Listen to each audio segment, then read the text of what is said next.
evening, everyone. Good evening, sir. Good evening. 2 to Good 4. evening, sir. Good evening. Good evening. Good evening, sir. Good evening. Last जो class थी हमारी उसमें हमने basics of information technology के बारे में discuss किया था, ठीक है।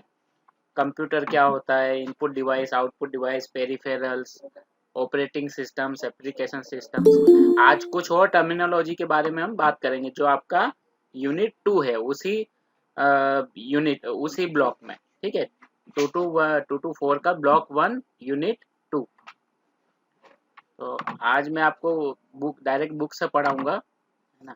आज मेरे पास जो टॉपिक है उसके ऊपर बुक नहीं है, पीपीटी नहीं है। तो ये स्क्रीन दिख रही है आपको?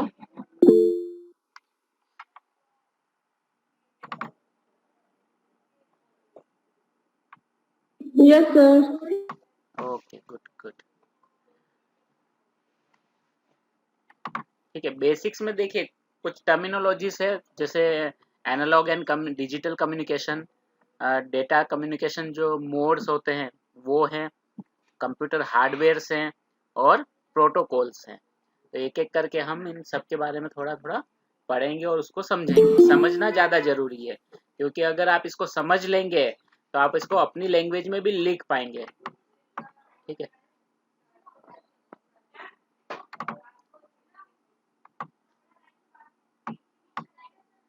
कम्युनिकेशन में सबसे पहला जो आपका कॉन्सेप्ट है वो है एनालॉग एंड डिजिटल कम्युनिकेशन। अच्छा, एनालॉग एंड डिजिटल जो मोड्स होते हैं, सिग्नल क्या होता है, वो सब कुछ डिपेंड करता है कि आप इसकी मीनिंग समझते हो। What is analogue and what is digital, पता है आप लोगों को? एनालॉग क्या होता है और डिजिटल क्या होता है?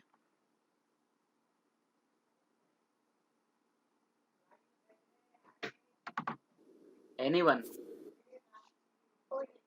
What is analogue? Sir analogue दो टाइप ऑफ वॉचेस जैसे आती है ना, एनालॉग वॉच और डिजिटल वॉच। नहीं, हाँ वो आती है, लेकिन डिफरेंस क्या है?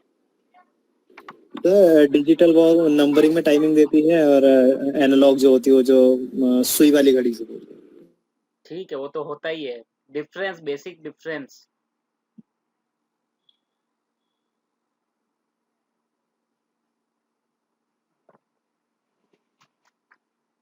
जो बेसिक डिफरेंस होता है, what is basic difference between analogue and digital?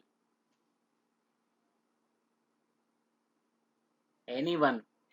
आपने ये कहा ना, ये सही है कि एनालॉग वॉचेस जो होती है वो सुई वाली होती है, डिजिटल वॉचेस जो होती है वो नंबर वाली होती है, करेक्ट। लेकिन डिफरेंस क्या है उन दोनों में? सर मे बी एक पुराने जमाने की और एक मॉडर्न जमाने की है। हाँ, डिजिटल सिग्नल्स जो है वो अब नई टेक्नोलॉजी है, लेकिन फिर भी डिफरेंस तो पता होना चाहिए। यस, मॉडर्न तो है ही वो।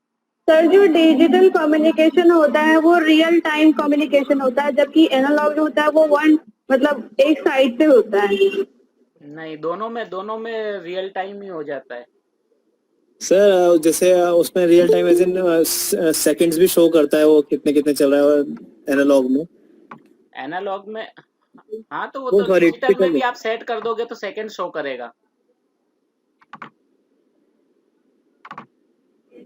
सर शायद एनालॉग कम्युनिकेशन मीन्स मतलब पहले जैसे लेटर या फिर डायरेक्ट फेस टू फेस बात करते थे वही, और डिजिटल में अभी जैसे व्हाट्सएप आ गया तो उसमें मतलब हम वीडियो कॉल करके भी बात करते थे। यस, वो मोड हो गया है, पहले हम यानी मैनुअल टेक्नोलॉजी, विदाउट टेक्नोलॉजी, जो मैनुअल मोड्स थे, ट्रेडिशनल मोड्स, उसको यूज करते थे। अभी हमारे पास और यानी डिजिटल मोड्स हैं, इलेक्ट्रॉनिक मोड्स हैं।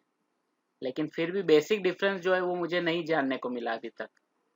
कंप्यूटर से है कोई आपके इसमें? Anyone who is from computer science? शायद नहीं है, होता तो बता देते अभी तक तो। सर एनालॉग मीन्स जो कंटिन्यूअस रिदम को मतलब जाता है, जैसे कि सिस्मोग्राफ जैसा होता है।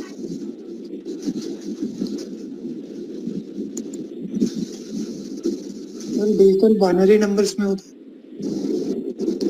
डिजिटल बाइनरी नंबर में होता है, यस, लेकिन वो मशीन के लिए होता है, हमें तो वो यानी नेचुरल नंबर में ही शो करेगा जो भी कौन सा यूनिट पढ़ा रहे हैं जी। सर? कौन सा यूनिट पढ़ा रहे हैं? अच्छा, यूनिट 2 2 to 4। Okay sir. ठीक है, चलिए मैं बताता हूँ। देखिए एनालॉग, जैसे अर्पिता ने कहा ना कि सिस्मोग्राफ में कंटिन्यूस सिग्नल होते हैं, यस, एनालॉग के जो सिग्नल्स होते हैं वो कंटिन्यूस होते हैं और डिजिटल के जो सिग्नल्स होते हैं वो पैकेट सिग्नल होते हैं।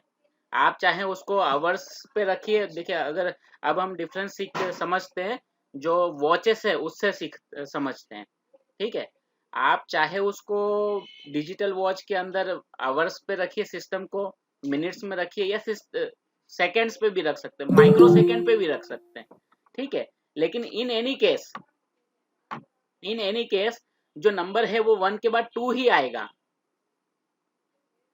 ठीक है, तो वो जंप कर जाता है, लेकिन वो कंटिन्यूस नहीं है। लेकिन अगर हम बात करेंगे एनालॉग सिग्नल की, अगर एनालॉग सिग्नल की सुई वाली जो घड़ी होती है, तो वो 1 और 2 के बीच में, अगर उसको 1 से 2 पे जाना है तो 1 और 2 के बीच का जो गैप है ना, वो भी उसे पास करना होगा, ठीक है। आया समझ में? यानी आप उसको डायरेक्ट जंप नहीं कर सकते, 1 से 2 पे जंप नहीं कर सकते। जैसे डिजिटल जो नंबर्स होते हैं वहां पे 1 के बाद 2 आ जाता है, 2 के बाद 3 आ जाता है, तो आप जंप नहीं कर सकते, आपको उसके थ्रू पास होना ही पड़ेगा, वो एनालॉग सिग्नल्स हैं, ठीक है।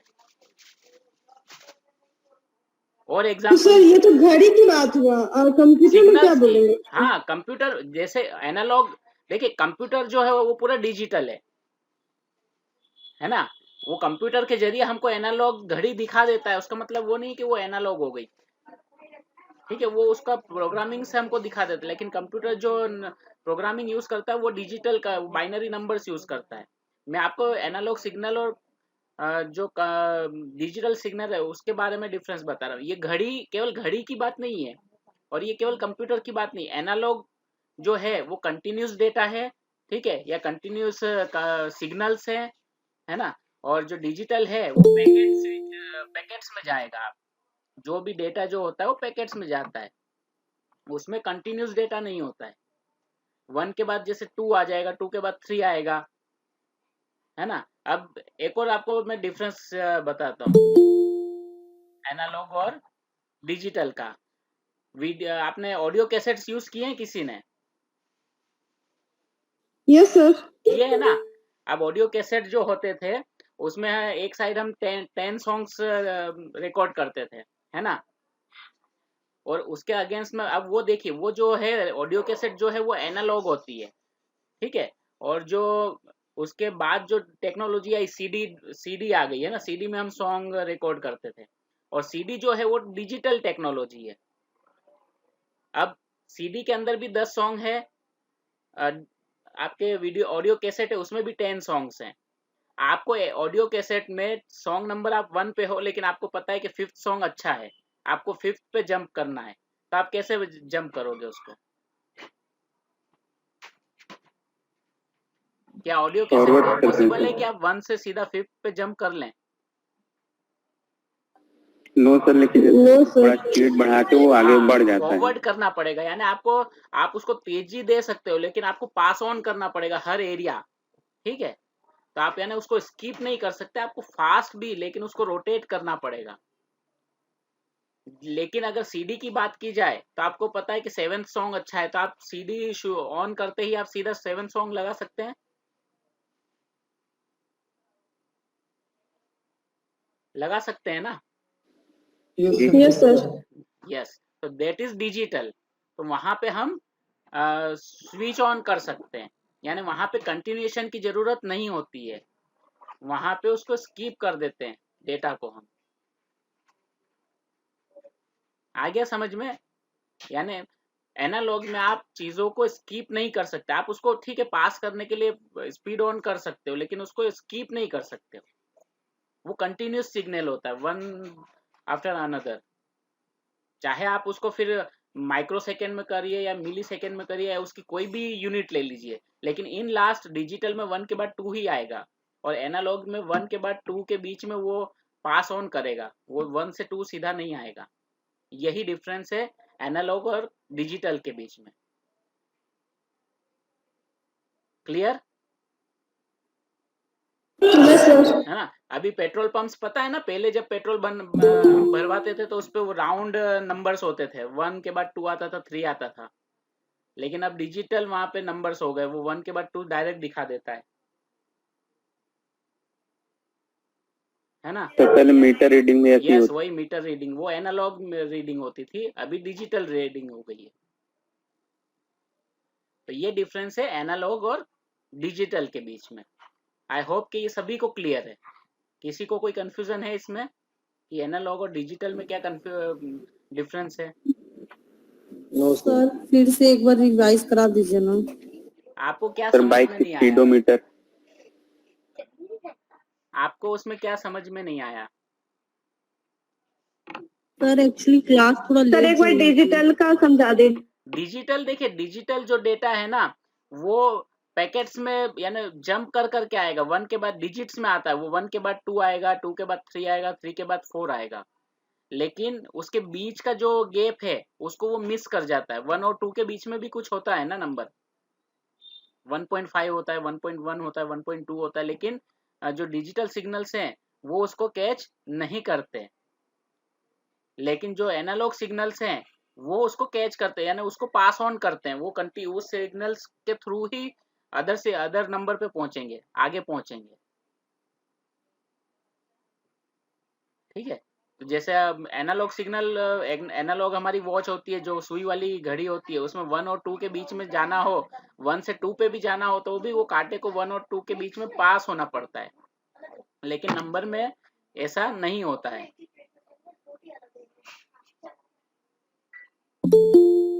Clear? Yes sir, thank you. Okay, ठीक है। तो अब इसको हम थोड़ा पढ़ते हैं। ठीक है, कम्युनिकेशन फ्रॉम अ सोर्स। अब कम्युनिकेशन की अगर बात करें, यहाँ पे हम एनालॉग एंड डिजिटल कम्युनिकेशन की बात कर रहे हैं। तो कम्युनिकेशन सभी को पता है कि कम्युनिकेशन में कम से कम 3 चीजें चाहिए। ठीक है, एक होता है सेंडर और एक होता है रिसीवर, और उन दोनों के बीच में एक होता है मीडियम। ठीक है, अगर सेंडर को कोई इंफॉर्मेशन रिसीवर तक भेजना है तो वो किसी न किसी मीडियम के थ्रू भेजेगा। ठीक है, तो communication from a source to a destination, that is from one computer to another computer और another device, involves transfer of information from the sender to receiver. अब चाहे वो व्यक्तियों के बीच में कम्युनिकेशन हो रहा हो या फिर मशीनों के बीच में हो रहा हो, एक मशीन से दूसरे मशीन के बीच में, तो दोनों के बीच में हम क्या इंफॉर्मेशन को शेयर करते हैं या डेटा को शेयर करते हैं, और दोनों के बीच में कुछ न कुछ जो मीडियम होता है, ठीक है, वो वहां पे होता है। The transfer of data from one machine to another machine such that the sender and the receiver both interpret the data correctly is known as data communication। ठीक है, जब सेंडर ने डेटा जिस फॉर्मेट में भेजा था, जिस फॉर्मेट में भेजा था, रिसीवर अगर उसी फॉर्मेट में उस डेटा को रिसीव कर लेता है सही तरीके से, तो वो डेटा कम्युनिकेशन कहलाता है। ठीक है, और दोनों उसे सही समझते हैं। तो broadly the data communication can be divided into two types. First is analog and second is digital. As you may know, the signal carries the data for communication.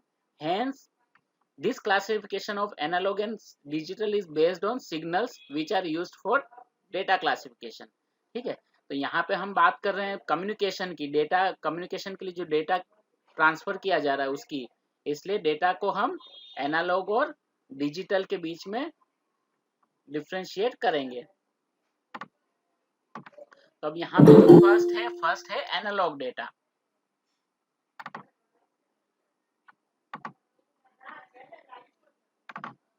तो we mostly use analog signal in day to day life.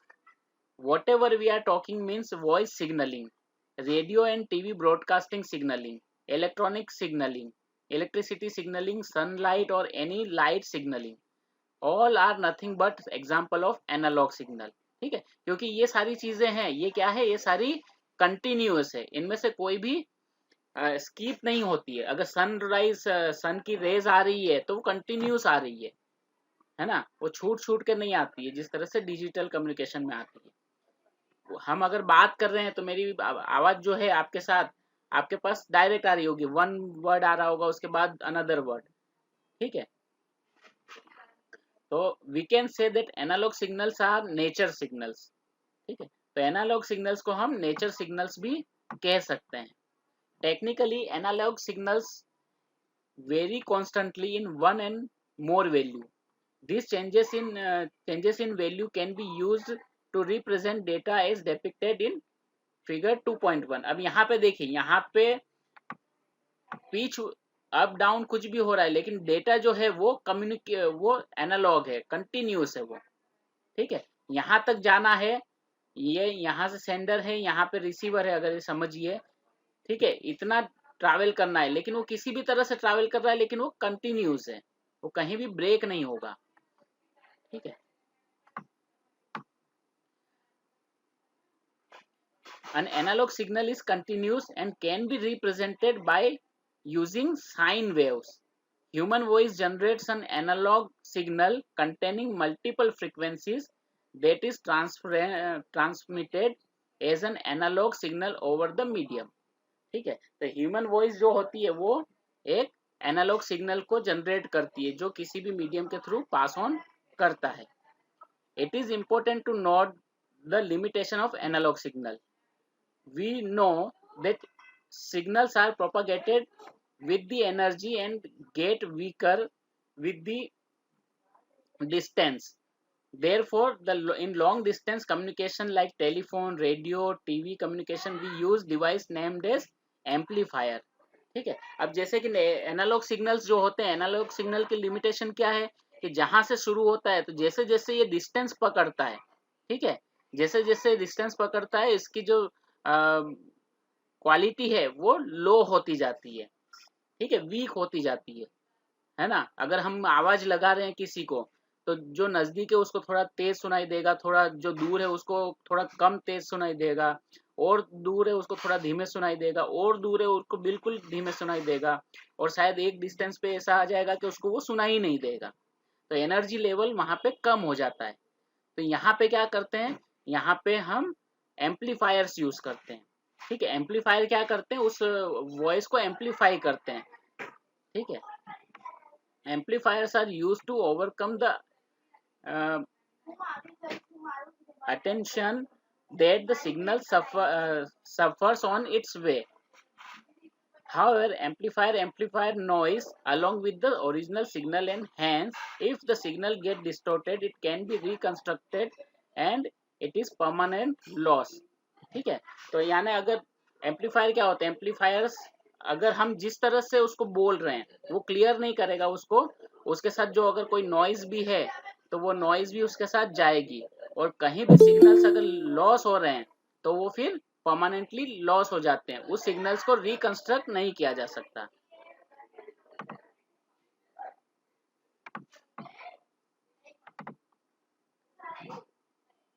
ठीक है, due to this reason this type of transmission is not used where high level of accuracy is needed. This is used in telephony where slight distortion in human communication does not matter.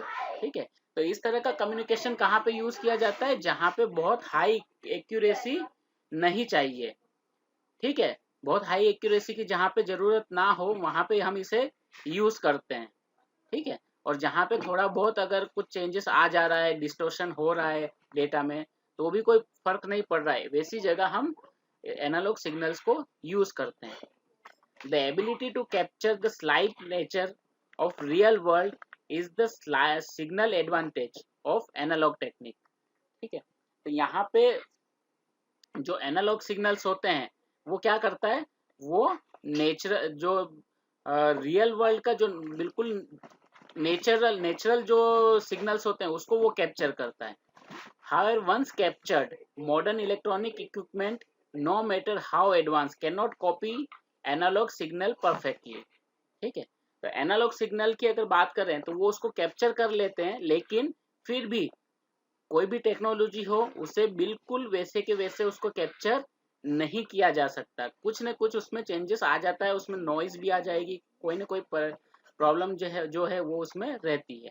Bye converting analogue signal into digital, the original audio or video data can be preserved indefinitely with the specified error bound and copied over and over without deterioration.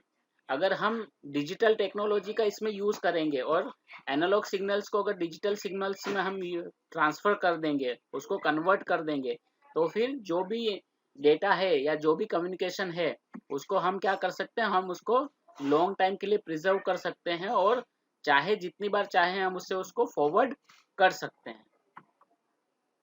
Once continuously varying analog signals are measured and converted into digital form, they can be stored and transmitted without loss of integrity due to accuracy of digital method. अगर आपने एक बार analogue signals को digital में convert कर लिया, उसके बाद आप उसको बिना लॉस, ठीक है, बिना लॉस आप उसको आप कितनी बार भी यूज कर सकते हैं और फॉरवर्ड कर सकते हैं। ठीक है, उसमें कोई भी लॉस नहीं होगा। जैसे कि आप समझिए कि अगर आपके पास कोई सॉन्ग है हार्ड ड्राइव में, सीडी में भी होते थे, सीडी में सॉन्ग्स खराब इसलिए हो जाते थे क्योंकि उनका फिजिकल मीडियम खराब होता था, वो एनालॉग सिग्नल्स खराब नहीं होते थे। लेकिन आप ये समझिए कि आपके पास एक पेन ड्राइव में एक सॉन्ग है, आप उसको 100 बार बजाओ, 1000 बार बजाओ, 2000 बार बजाओ, तो भी उसके बाद भी वो क्वालिटी उसकी सेम ही रहेगी। ठीक है, वहां पे कोई चेंज नहीं आएगा, है ना, ये आप सबने ऑब्जर्व किया होगा।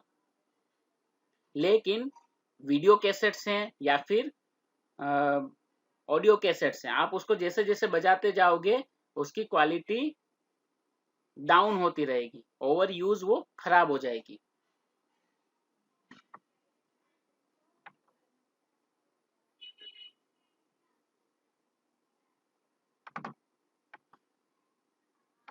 ठीक है, then second is digital data.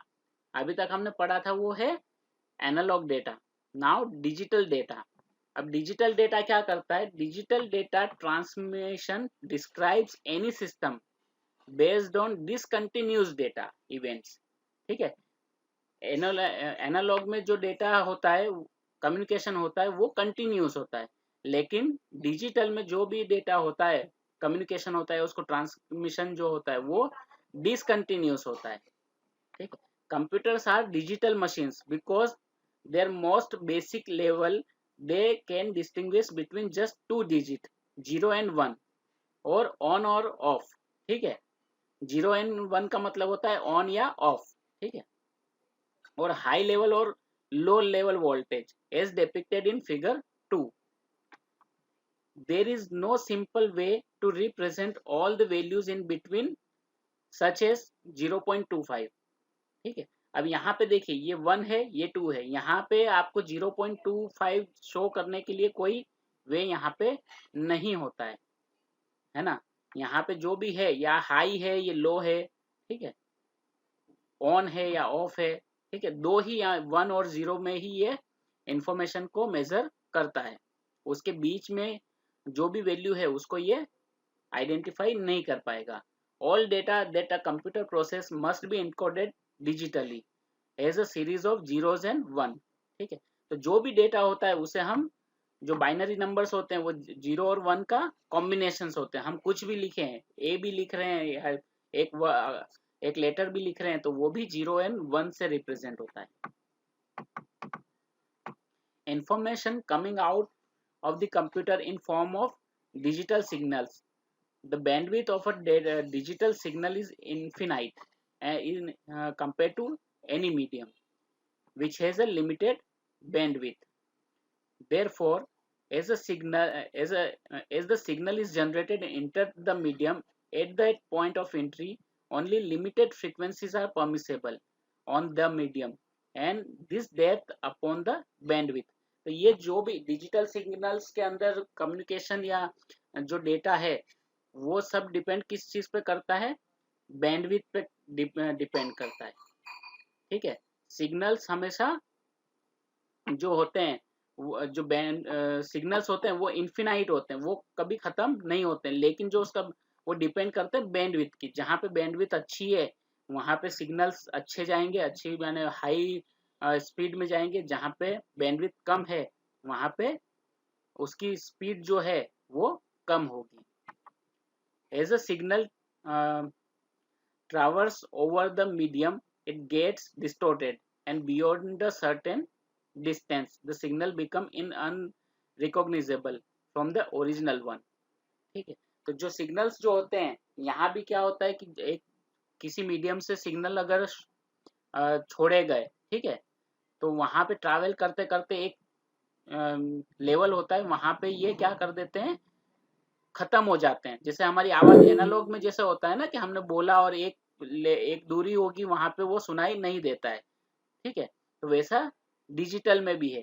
तो यहाँ पे कौन सी डिवाइस काम करती है, a hardware device called repeater is used to regenerate the digital signal. ठीक है, तो जहाँ पे कम हो रही है, खत्म हो रही है, वहां पे एक डिवाइस होती है जो होती है रिपीटर। तो रिपीटर क्या करेगी, जितना डेटा है उसको फिर से रिपीट करेगी। ठीक है, the repeater measures the signal value as regular intervals to recognize zeros and ones in the signal and generates them, hence no loss of information। ठीक है, तो उसकी वजह से यहाँ पे कोई लॉस ऑफ इंफॉर्मेशन नहीं होता है। लेकिन अगर हम बात करेंगे एनालॉग की, तो वहां पे एम्पलीफायर या कोई भी आप डिवाइस ले लीजिए, वहां पे लॉस ऑफ इंफॉर्मेशन होगा, लेकिन डिजिटल सिग्नल्स में लॉस ऑफ इंफॉर्मेशन नहीं होता है। The number of repeater to be used depend on the distance between the source and destination। अब कितना रिपीटर, कितने रिपीटर्स यूज किए जाएंगे वो डिपेंड करता है कि सोर्स और जो डेस्टिनेशन है उनमें जो डिस्टेंस है वो कितना है। any line with repeater placed appropriate distance is called digital line। ठीक है, जिस जगह पे, जिस लाइन पे रिपीटर्स प्लेस किए जाते हैं, ठीक है, अप्रोप्रिएट डिस्टेंसेस पे, उसे हम कहते हैं digital line. When information, music, voice, videos are turned into binary digit form, they can be electronically manipulated. ठीक है, तो जैसे ही हम कोई भी आवाज हो, चाहे म्यूजिक हो, चाहे वीडियो हो, अगर आप उसको डिजिटल फॉर्म में कन्वर्ट कर लेंगे तो उसके बाद वो क्या अब हम उसको क्या कर सकते हैं, उसको मैनिपुलेट कर सकते हैं, उसको एडिट किया जा सकता है। ठीक है, उसको हम प्रिजर्व कर सकते हैं और उसकी जो उसको जो है उसको हम बार बार रीजनरेट, यानी बार बार आप उसको प्ले कर सकते हैं उसी स्पीड पे। ठीक है, the millionth copy of a computer file is exactly same as the original. एक कॉपी आपने बनाई, फर्स्ट कॉपी है, उसकी आप 1000 कॉपी बनाइए या 1 मिलियन बनाइए, तो 1 मिलियन जो कॉपी होगी वो भी फर्स्ट कॉपी की तरह ही होगी। ठीक है, और यही जो है डिजिटल सिग्नलिंग का या डिजिटल डेटा का सबसे बड़ा बेनिफिट है कि यहाँ पे डेटा लॉस नहीं होता है। This is nevertheless a major advantage of digital processing. ठीक है, डिजिटल प्रोसेसिंग का ये सबसे बड़ा एडवांटेज है। ठीक है, ये समझ में आ गया आपको? इसमें कोई कंफ्यूजन आपको और एनी क्वेरी?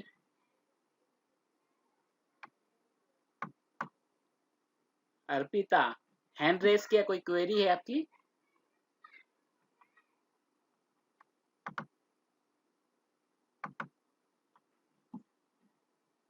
सर, अगर इसमें ऐसा क्वेश्चन आएगा कि दोनों में डिफरेंस बताना है, तो ये जो सिग्नल, डिजिटल सिग्नल जो इसका ड्रॉ भी करना पड़ेगा? नहीं, ड्रॉ देख लीजिए। ड्रॉ अगर देखिए, अगर केवल डिफरेंस बताया है तो आप उसको कैसे लिखते हैं उस पर डिपेंड करता है। शो करने के लिए कर भी सकते हैं।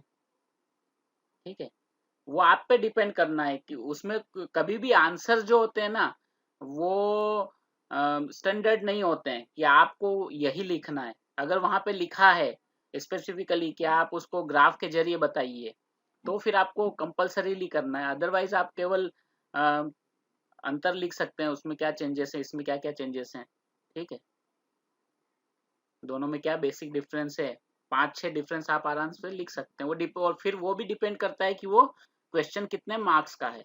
अगर 2 मार्क्स का है तो उसको छोटा सा लिखिए, 3 मार्क्स का है तो थोड़ा बड़ा आएगा, 5 का आया तो थोड़ा और बड़ा लिख दिए, 5 का आ गया तो आप बना भी दीजिए उसमें। अब 2 मार्क्स का आया उसमें आप क्या ग्राफ बनाएंगे, तो वो डिपेंड करता है कि कैसा क्वेश्चन है ना? वो आप डिसाइड कीजिए। 2 मार्क्स का है तो कुछ नहीं करना, बड़ा आया तो आप बना सकते सर अगर क्वेश्चन हाँ, सर अगर क्वेश्चन 2 मार्क्स का है तो कितना पेज लिखना सफिशिएंट हो। रहेगा? उसमें लिखा होता है, देखिए 2 मार्क्स का क्वेश्चन है तो शायद 150 वर्ड्स में आपने पुराने क्वेश्चन देखे होंगे, वहां पे लिखा होता है कि 2 मार्क्स के जो क्वेश्चंस होते हैं उनको शायद 2 या 3 लाइन में ही लिखना होता है, ठीक है, यानी 50-60 वर्ड्स।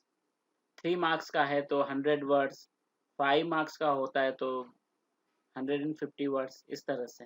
20 मार्क्स का सबसे ज्यादा होता है जिसको हम 500 वर्ड्स में लिखते हैं। मैक्सिमम जो है वो 500 वर्ड्स होते हैं। 500 वर्ड्स मतलब 4-5 पेजेस होते हैं, ठीक है। सर बैंडविड्थ का मतलब क्या है? बैंडविड्थ मतलब होता है स्पीड, है ना। बैंडविड्थ को अगर सिंपली मैं आपको बताऊं तो वो होता है कि एक पाइप होता है ना, पाइप, है ना, पाइप कितना आपका उसकी कैपेसिटी कितनी है, अगर आपके पास कितनी इंफॉर्मेशन उसमें, कितना पानी उसमें से पास कर सकते हो आप, है ना। हम जैसे पाइप लेते हैं ना, आधा इंच का लिया, फिर 0.25 इंचेस का ले लिया तो उसमें धीमे धीमे पानी जाएगा, बड़ा लिया तो हमने ज्यादा पानी जाएगा, ठीक है, 1 इंच का लिया तो बहुत ज्यादा पानी जाएगा। बैंडविड्थ वही होता है कि आपकी इंटरनेट या इंटरनेट की स्पीड क्या है, जैसे 5G है ना, तो उसकी स्पीड और ज्यादा होती है। Okay sir. इंटरनेट हम लेते हैं ना कि हमारे इंटरनेट की स्पीड क्या है कि 1 Mbps 2 Mbps, तो वो बैंडविड्थ होता है उसका, डेटा कितना ट्रैवल कर सकता है पर सेकेंड। तो जो जब हम डाउनलोड कर रहे हैं तो डाउनलोड और अपलोड होता कुछ नहीं है, वो कम्युनिकेशन ही है ना। हम अपने डेटा को, ये कम्युनिकेशन की डेफिनेशन में ही आता है, हम अपने डेटा को किसी और जगह भेज रहे हैं। अब वो कितनी तेज जाएगा वो डिपेंड करता है बैंडविड्थ पे, उस स्पीड पे।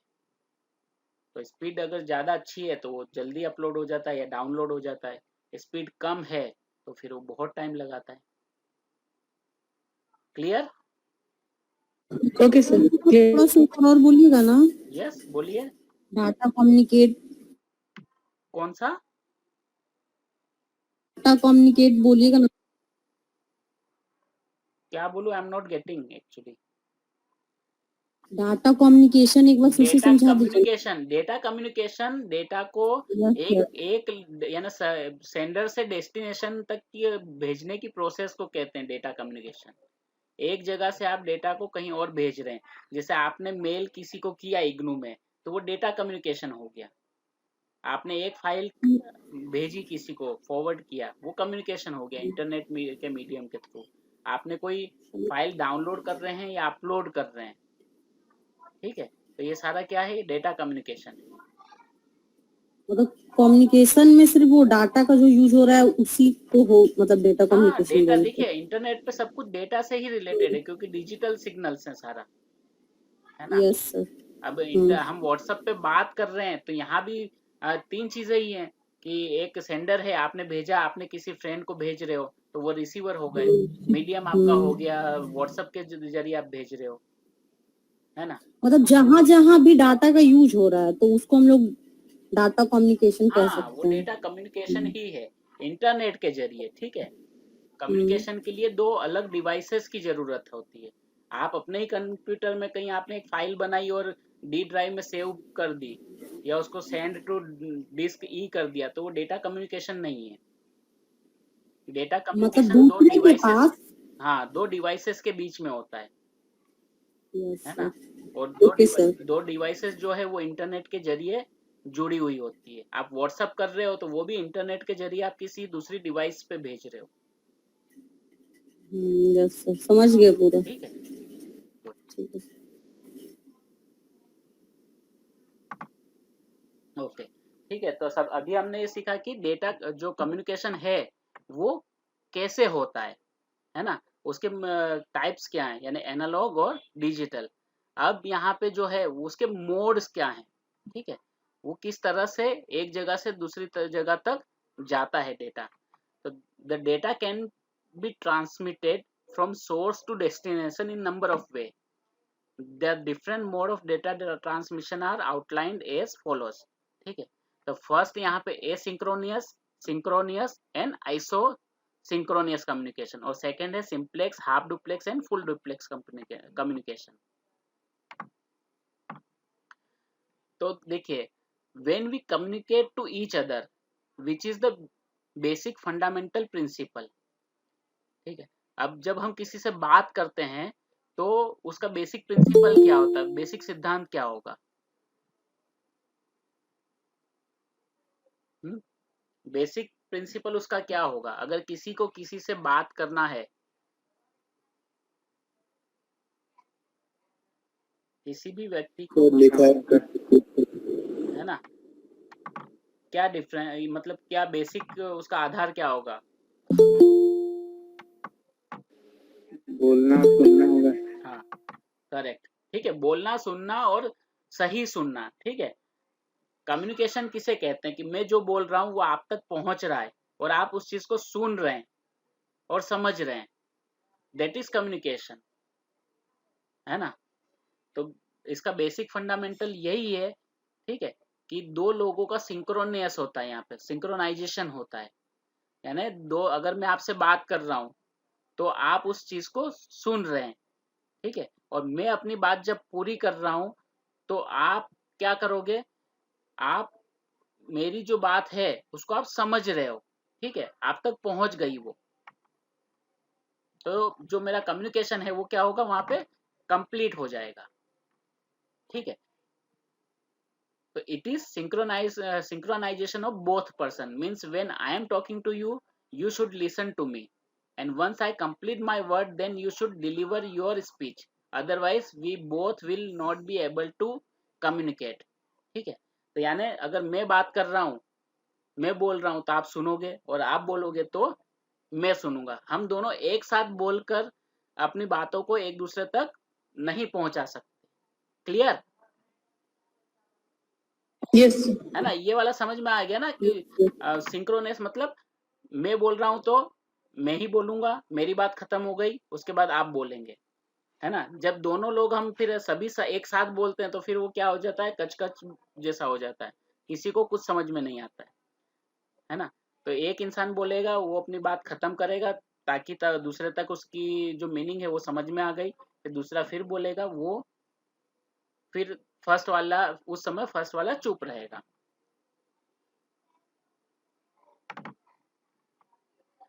The same principle applies to computer or devices communication. Perhaps it is very important for computers.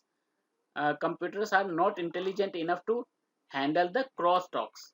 ठीक है, और ये कंप्यूटर में भी यही नियम काम लगता है, और ये वहां पे और ज्यादा इंपॉर्टेंट हो जाता है, क्योंकि हम तो ठीक है, अगर मैं बोल रहा हूँ, कोई उसी समय कुछ बोल रहा है तो मैं समझ भी जाऊंगा, लेकिन कंप्यूटर जो है वो क्रॉस टॉक को हैंडल नहीं कर सकता है। The three mechanisms used for synchronization are asynchronization, asynchronous, synchronous and isosynchronous communication. ठीक है, तो ये जो सिंक्रोनाइजेशन की बात है, तो ये तीन तरह का सिंक्रोनाइजेशन होता है। एक होता है एसिंक्रोनियस कम्युनिकेशन, दूसरा होता है सिंक्रोनियस कम्युनिकेशन, और तीसरा होता है आइसोसिंक्रोनियस कम्युनिकेशन। ठीक है, तो फर्स्ट जो है, मीनिंग सेम होगा जी तीनों का मीनिंग सेम होगा? नहीं, तीनों का मीनिंग अलग अलग है। अगर मीनिंग सेम होता तो तीन वर्ड्स नहीं होते हैं, ठीक है। देखिए, एसिंक्रोनस कम्युनिकेशन क्या होता है, asynchronous communication sends individual characters at one time framed by start bit and one or two stop bits. Each frame begin with start bit that enable receiving device to adjust the timing of transmitted data. The message can begin at any time. Here, messages are kept as short as possible because the sending and receiving device should not draft out of synchronization. When the message is being transferred, asynchronous communication is most frequently used to transmit characters data and is ideally suited for characters data transmitted at irregular interval, such as when users are typing in characters data from the keyboard. ठीक है, तो यहाँ पे क्या होता है, एसिंक्रोनियस communication में क्या होता है, यहाँ पे एक स्टार्ट बीट होता है. ठीक है, स्टार्ट बीट जब रिसीवर के पास चला जाता है तो वो अपना जो टाइमिंग है वो अपने आप को तैयार कर लेता है. ठीक है, कि मुझे कुछ मैसेजेस को रिसीव करना है, और उसके बाद जो डेटा है वो ट्रांसमिट होता है. ठीक है, और उसके बाद उसका जो जब अंतिम वो खत्म हो जाता है तो वहां पे एक स्टॉप बीट होता है, यानी उसके जरिए ये पता चलता है कि अब ये जो मैसेज है, ये कम्युनिकेशन है, वो खत्म हो गया है.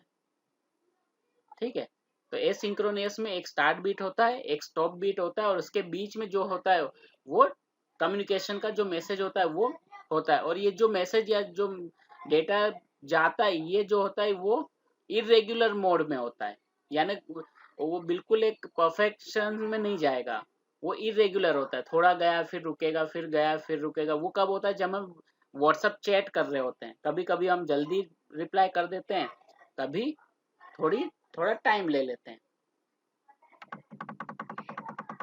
ठीक है, इसका एग्जांपल व्हाट्सएप चैट के ये हो जाएगा ना. एक तो व्हाट्सएप चैट में देखिए, व्हाट्सएप चैट में दोनों तरफ का कम्युनिकेशन होता है, तो वो वहां पे नहीं होगा. ये जो वन साइडेड कम्युनिकेशन होता है यहाँ पे. ठीक है सर जैसे वॉकी टॉकी हो गया वो, हाँ. ठीक है, आप वहां पे जैसे वॉकी टॉकी हो गया, तो वॉकी टॉकी में जब आप बोलते हैं ना कि यानी आप बोलने के लिए कुछ सिग्नल देंगे कि हाँ आप बोल रहे हो. ठीक है, ओवर बोलते हैं ना कि यानी वो जो भी नाम है ओवर बोलेंगे, ताकि वो सामने वाला समझ जाए कि उसकी बात खत्म हो गई और उसको कुछ बोलना है तो भी वो बोल सकता है. ठीक है, ये सर, तो फिर ये तो सिंक्रो यस बोलिए सर. मैं कह रहा हूँ ये तो सिंक्रोनाइजेशन में कि पहले एक बंदा बोलेगा, उसके बाद जो सुन के सेकंड बोलेगा, वो सिंक्रोनाइजेशन में आ गया था. तो अभी जैसे आपने बोला वॉकी टॉकी में सेम प्रोसीजर है सर. हाँ, सेम प्रोसीजर, यानी वहां पे एक बोलेगा. वहां पे रियल टाइम यानी एक साथ में दो लोग नहीं बोल सकते वहां पे. ठीक है, वॉकी टॉकी में आप एक स्टार्ट सिग्नल देंगे, एक एंड सिग्नल देंगे. आप बोलना शुरू करेंगे तब भी वो सामने वाले को पता चल जाएगा कि वहां से कोई बोलने वाला है, और जब आप बोलना खत्म करेंगे तब भी वहां पता चल जाएगा. तो स्टार्ट बीट होता है यहाँ पे वॉकी टॉकी में, और यहाँ भी उसी तरह से वो वर्कआउट करेगा. यानी मैसेज जब शुरू हो रहा है तो रिसीवर को पता चल जाएगा कि कुछ मैसेज आ रहा है, और मैसेज जब खत्म होगा तब भी रिसीवर को पता चल जाएगा कि मैसेज जो है वो खत्म हो चुका है. So then it is called for asynchronization. ठीक है, asynchronous communication. A typical frame used to transmit a character data has 4 components as shown in figure 2.3. तो यानी जो एक कम्युनिकेशन की बात करें तो वहां पे 4 पार्ट्स होते हैं. ठीक है, एक स्टार्ट बीट जिससे ये पता चलेगा, स्टार्ट फ्रेम होता है जो ये बता देगा रिसीवर को कि कोई मैसेज आ रहा है. तो वो क्या करेगा, वो अपने आप को उस सोर्स के साथ जोड़ लेगा, वो रेडी रहेगा रिसीव करने के लिए. ठीक है, उसके बाद डेटा बिट्स कंसिस्ट ऑफ 7 और 8 bits when character data are being transmitted. Partially bit is an optional used as crude method to detecting transmission error. ठीक है, तो यहाँ पे एक पार्शियल बीट का भी एक सिस्टम होता है कि वहां पे अगर कोई एरर है तो उसको डिटेक्ट करने के लिए पार्शियल बीट का यूज होता है. ठीक है, और ये बीट्स क्या होता है, बीट्स कुछ नहीं होता है, इंफॉर्मेशन होता है जो डिजिटल में कन्वर्ट हो जाती है. Error detection in asynchronous transmission makes use of the parity bit. ठीक है, parity techniques can detect error that affect only one bit. If 2 or more bits are affected by error, the parity techniques may not be able to detect them. ठीक है, तो इस asynchronous में अगर parity beat भी वो कब तक काम करेगी, जब अगर एक बीट में कोई इशू है तो वो डिटेक्ट कर लेगी, लेकिन उससे ज्यादा बीट में कोई इशू है तो फिर वो उसको डिटेक्ट नहीं कर सकती. Asynchronous transmission is simple inexpensive and ideally suited for transmitting small frame of irregular interval। ठीक है, तो ये किस चीज के लिए, यानी इसका जो एक्सपेंडिचर होता है वो बहुत कम होता है, इसका जो वर्कआउट होता है वो सिंपल होता है, और ये छोटे छोटे मैसेजेस को ट्रांसफर करने के लिए यूजफुल होती है। यहाँ पे आप बड़े मैसेजेस को ट्रांसफर नहीं कर सकते हैं। As each individual character is complete in itself, if a character is corrupted during transmission, its successor and predecessor will not be affected। ठीक है, अब क्योंकि हर वर्ड जो होता है, हर वर्ड क्या होता है, अपने आप में कंप्लीट होता है, तो अगर एक किसी वर्ड के अंदर कोई स्पेलिंग एरर या कुछ न कुछ करप्शन हुआ, वहां पे करप्ट हो गया कोई एक वर्ड, तो उसका जो पहले भेजा गया वर्ड उसमें भी कोई फर्क नहीं पड़ता है, और उसके बाद जो वर्ड भेजा गया है उसमें भी कोई फर्क नहीं पड़ेगा। सर क्या समझा है, फिर से एक बार और बोलिएगा तो अभी। मतलब यहाँ पे जो इंडिविजुअल कैरेक्टर्स होते हैं, ठीक है, इंडिविजुअल कैरेक्टर्स होते हैं तो वो अपने आप में कंप्लीट होते हैं। तो अगर एक इंडिविजुअल कैरेक्टर करप्ट हो जाता है ट्रांसमिशन में, तो उसके पहले का जो कैरेक्टर है और उसके बाद का कैरेक्टर है उस पर उसका कोई असर नहीं होता है। ओके सर इसमें टेक्स्ट मैसेज भी तो एग्जांपल में ले सकते हैं ना, क्योंकि वो तो एक के साथ एक ही को यूज कर सकते हैं ना। इसको टेक्स्ट को टेक्स्ट मैसेज नहीं, हाँ टेक्स्ट मैसेज आप, लेकिन उसके अंदर स्टार्टिंग बीट और ऐसा कुछ नहीं होता है। हाँ वो कंटिन्यूस नहीं है, वो तो आपने भेज दिया वन पैकेट में चला गया। टेक्स्ट मैसेज मुझे नहीं लगता इसमें आता है। टेक्स्ट मैसेज सर इसमें हम ये बोल सकते हैं कि कोई जैसे गेम है उसको डाउनलोड कर रहा है तो वो उसको रिसीव कर रहा है, डाउनलोड कर रहा है उसको रिसीव कर रहा है, नहीं वो भी नहीं आएगा। जैसे मेमोरी उसको रिसीव कर रहा है, उसको वेट कर रहा है, नहीं वो उसमें नहीं आएगा, वो बहुत लार्ज डेटा होता है। ठीक है sir walkie talkie is best example. Walkie talkie जो होता है वो बेस्ट एग्जांपल होता है, क्योंकि छोटे उसमें मैसेज, ये छोटे छोटे मैसेजेस के लिए होता है। बहुत ये गेम डाउनलोड करना, मूवी सॉन्ग्स, ये बहुत लार्ज अमाउंट ऑफ डेटा है, और ये वाला जो रूल है ना वो उस पर लागू नहीं होता है। उसके अंदर कुछ भी करप्शन आ गया तो आपकी पूरी फाइल करप्ट हो जाती है। अगर आपने पूरा सॉफ्टवेयर डाउनलोड किया उसमें एक फाइल भी करप्ट है तो पूरा आपका सॉफ्टवेयर वर्क नहीं करेगा। लेकिन इस तरह के कम्युनिकेशन में वो रूल अप्लाई नहीं हो रहा है। ठीक है, we would like to tell you that this type of transmission is not suitable for transmitting large amount of data और ऑडियो वीडियो। जैसे अभी वही मैंने कहा कि ऑडियो वीडियो अगर हम डाउनलोड या अपलोड कर रहे हैं तो वो इस तरह का इस एग्जांपल में सेट नहीं होता है, क्योंकि वो कंटिन्यूस होता है। उसके अंदर अगर कहीं भी कुछ भी प्रॉब्लम हुआ ना तो वो पूरा वर्क नहीं करेगा। अगर आपका सॉन्ग है उसकी राइटिंग के अंदर थोड़ा भी करप्ट हो गया तो पूरी फाइल करप्ट हो जाती है। वो पूरा जुड़ा हुआ होता है, वो एक दूसरे से अलग नहीं होता है। जबकि एसिंक्रोनस के कम्युनिकेशन में हर कैरेक्टर जो होता है अपने आप में कंप्लीट होता है, तो उससे पहले भेजे गए टेक्स्ट में और बाद में भेजे गए टेक्स्ट में उसमें कोई फर्क नहीं आता है, उस पर कोई अफेक्शन नहीं होता उसका। लेकिन यहाँ पे जो है, यहाँ पे उसका असर हो सकता है। Then do you want to know why? ठीक है, ऑडियो वीडियो क्यों नहीं होता है? और वो इसलिए नहीं होता, as we have discuss above that start, stop and parity beat need to be added to each character after it is being transmitted. This adds a high overhead to transmission and waste of bandwidth. तो हर text के बाद एक start bit होता है, and beat होता है, parity beat होता है। तो ये क्या करेगा, ये बहुत सारा बैंडविड्थ जो है वो सारा वेस्ट कर देता है। As a result, asynchronous transmission is undesirable for transmitting large amount of data. Successful transmission inevitably depend upon the recognition of start bits. ठीक है, तो कोई भी मैसेज है वो सक्सेसफुली रिसीव तभी हम कहेंगे कि जब वो स्टार्ट बीट से शुरू हुआ है। अगर स्टार्ट बीट रिसीवर को नहीं मिला तो वो मैसेज रिसीव करना ही शुरू नहीं करेगा, या फिर मैसेज को क्या कर सकता है, मिस कर सकता है। These bits can be easily missed or occasionally spurious, as start bit can be generated by line interface or transmission may be unsuccessful. ठीक है, अगर स्टार्ट बीट अगर मिस हो गया, अगर वो रिकॉग्नाइज नहीं हुआ तो पूरा मैसेज भी क्या हो सकता है, वो अनसक्सेसफुल हो सकता है या फिर डेटा लॉस वहां पे हो सकता है। Due to the effects of distortion of speed of asynchronous transmission is limited. If asynchronous transmission has this problem, then what are the alternative do we have? ठीक है, तो ये अगर हम बात करें तो एसिंक्रोनस आपने देखा होगा कि आप समझ गए कि इसमें बहुत सारी लिमिटेशंस है कि छोटे से मैसेज को भेजना है, एक स्टार्ट बीट होना चाहिए। स्टार्ट बीट अगर रिसीवर रिसीव नहीं करता है तो डेटा लॉस हो सकता है। ठीक है, तो ये सारी इसमें लिमिटेशंस है, और अगर इन सभी लिमिटेशंस को अगर हमें ओवरकम करना है तो हमारे पास दूसरे अल्टरनेटिव्स होना चाहिए, और वो क्या है तो उसके बारे में हम अब पढ़ते हैं। ठीक है, तो सेकंड जो है, सेकंड टाइप ऑफ जो कम्युनिकेशन है वो सिंक्रोनियस कम्युनिकेशन है, और ये क्या है, ये एक अल्टरनेटिव है एसिंक्रोनियस का।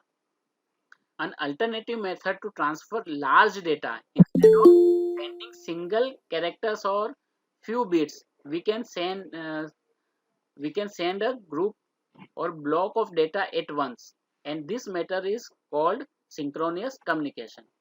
ठीक है, तो जिस तरह से अगर एसिंक्रोनियस में हम कुछ बीट्स भेजते हैं, कुछ सिंपल कैरेक्टर्स भेजते हैं, ठीक है, छोटा सा डेटा भेजते हैं, तो उसकी जगह हम क्या करते हैं, जो पूरा डेटा है वो हम एक ब्लॉक के अंदर भेजते हैं।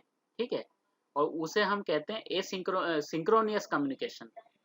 Here transmission begin at a pre determined regular time instant.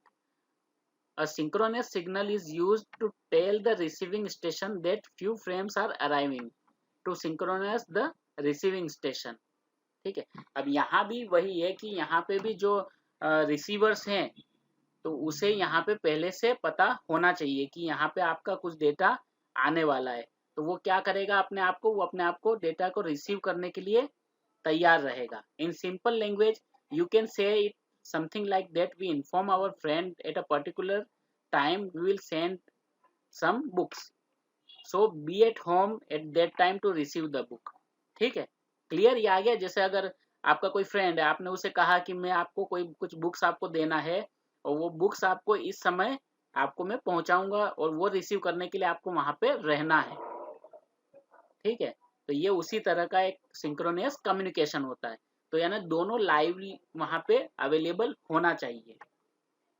This information is nothing but a synchronous signal. It is important to note that a computer communication synchronous signals can be sent along with the message. Therefore, it generally utilizes a bit pattern that cannot appear elsewhere in the message, ensuring that they will always be distinct and easy to receiver to recognize. ठीक है, तो जो synchronous signals होते हैं वो हमेशा message के साथ भी भेजे जा सकते हैं, और ये भी क्या बीट पैटर्न के ऊपर डिपेंड करते हैं। बीट पैटर्न से बने हुए होते हैं, यानी बीट पैटर्न को यूज करते हैं इसे जब भी बनाया जाता है, इसलिए ये किसी और मैसेज के साथ क्या कॉन्फ्लिक्ट नहीं करते हैं, और इसको आइडेंटिफाई करना इजी रहता है। रिसीवर इसको रिकॉग्नाइज कर लेता है कि ये मैसेज कहाँ से आया और कोई और मैसेज है वो कहाँ से आया। As the transmitter and receiver remains in synchronous for the duration of the transmission, frame can be of longer length. ठीक है, तो उस समय जब डेटा को रिसीव किया जा रहा है या सेंड किया जा रहा है, तो उस समय सेंडर और रिसीवर दोनों सिंक्रोनियस में रहते हैं, सिंक्रोनाइज्ड होते हैं, यानी एक दूसरे से जुड़े हुए होते हैं। तो उस समय डेटा ट्रांसफर होता है, और फ्रेम्स जो होता है, डेटा के पैकेट्स जो होते हैं, डेटा ब्लॉक्स जो होते हैं, वो क्या हो सकते हैं, वो ज्यादा बड़े भी हो सकते हैं, और उसको ज्यादा देर तक भेजा जा सकता है। यानी इसका मतलब ये है कि आप डेटा जो है वो लार्ज अमाउंट में भेज सकते हैं। तो फिर उसका अपोजिट है ये ना? उसका ऑपोजिट नहीं है, ये अलग तरीका है, ऑपोजिट नहीं हुआ। मतलब अपोजिट नहीं, उससे ये अलग है, वो शॉर्ट और सिंपल था, ये लॉन्ग है। हाँ, वो जो है वो वो जो है वो स्मॉल डेटा के लिए है। ठीक है, वहां पे जो हर बीट जो होती है वो इंडिविजुअली कंप्लीट होती है, लेकिन यहाँ पे वैसा नहीं है। यहाँ पे आप लॉन्ग डेटा को भेज सकते हैं, यहाँ पे इंडिविजुअल कैरेक्टर्स को आप नहीं भेजते, यहाँ पे आप ब्लॉक्स में डेटा को भेजते हैं, और जब ब्लॉक्स में डेटा को भेजते हैं तो आप लार्ज अमाउंट ऑफ डेटा भी भेज सकते हैं। ठीक है। सर जैसे कि आपका और हम लोगों का जो इंटरेक्शन हो रहा है रियल टाइम पे, तो इसको हम सिंक्रोनस कम्युनिकेशन बोल सकते हैं। नहीं, ये भी सिंक्रोनस या एसिंक्रोनस नहीं है। ठीक है, यहाँ पे हम एक दूसरे से बात कर रहे हैं। ये हम सिंक्रोनस में तो हैं ही, सिंक्रोनस में तो हम सब सिंक्रोनाइजेशन में तो कम्युनिकेशन सिंक्रोनाइजेशन के बिना हो नहीं सकता। ठीक है,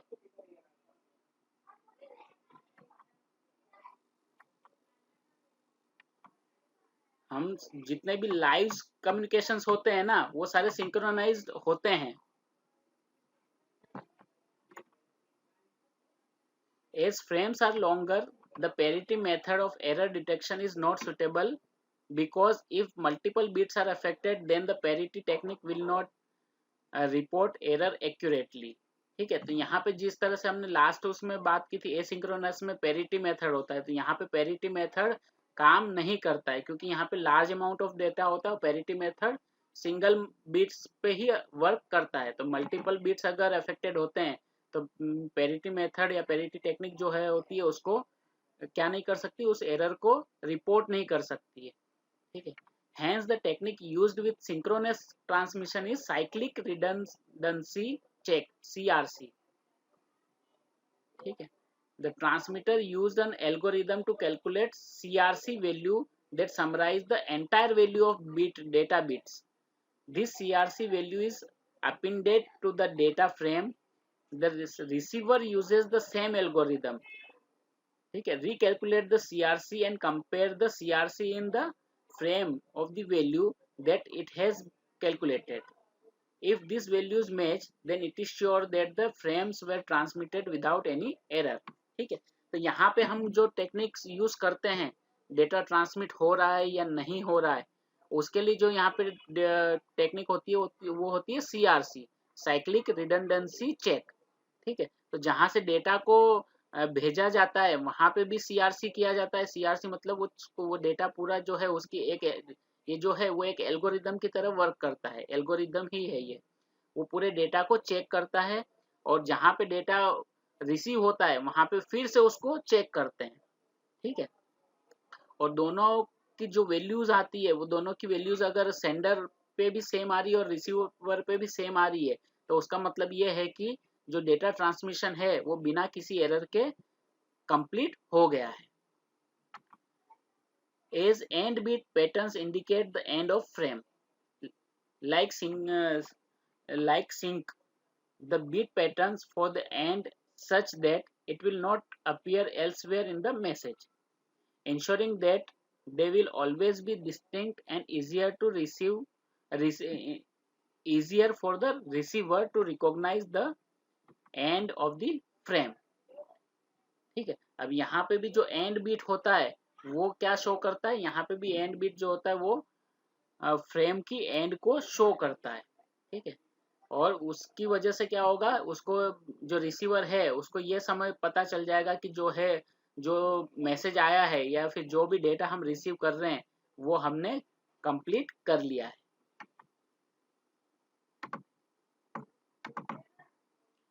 Synchronous transmission is more efficient because it has 4 additional bytes for start and end frame are required to transmit up to 64K bits. ठीक है, यानी 64 किलोबाइट्स तक का जो डेटा है वो यहाँ पे ट्रांसमिट किया जा सकता है।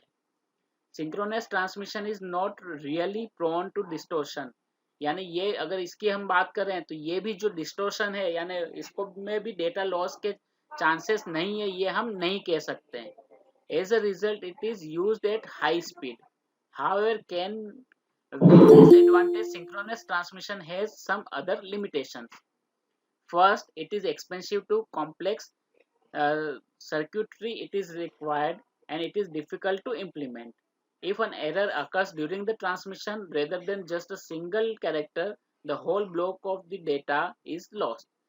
ठीक है, तो यहाँ पे क्या होता है, यहाँ पे आप कितना डेटा भेज सकते हैं, इसमें 4 जो बाइट्स होते हैं वो एक्स्ट्रा होते हैं जिसकी वजह से आप 64 बिट्स तक का डेटा आप भेज सकते हो एक पैकेट एक ब्लॉक में।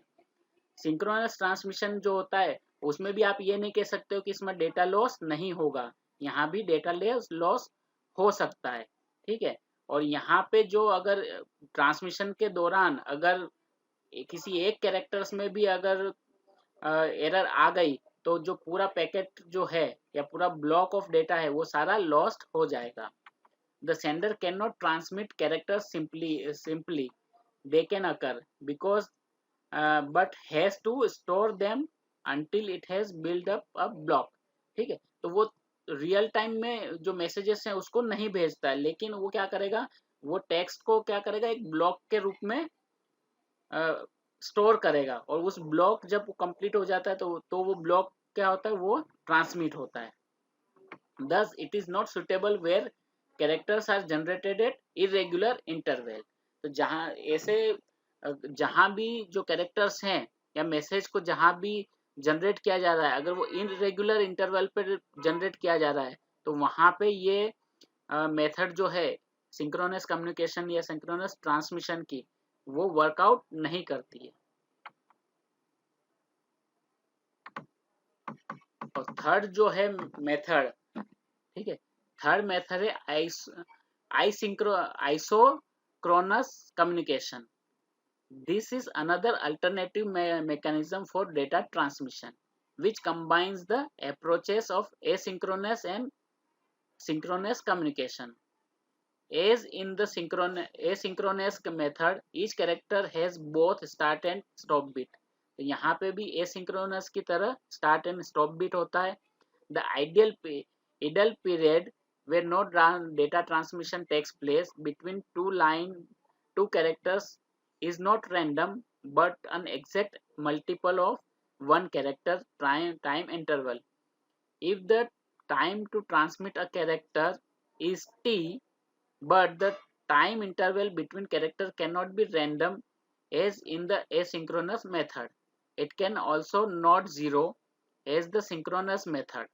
It has to be t, 2t, 3t and nt. ठीक है, तो यहाँ पे क्या किया हुआ है कि एक लेटर, ठीक है, जो गैप आता है एक लेटर को ट्रांसमिट करने और दूसरे लेटर के को ट्रांसमिट करने के बीच का जो गैप है, तो अगर उसमें उस गैप को जो है उसको आइडेंटिफाई किया गया है टी के फॉर्म में।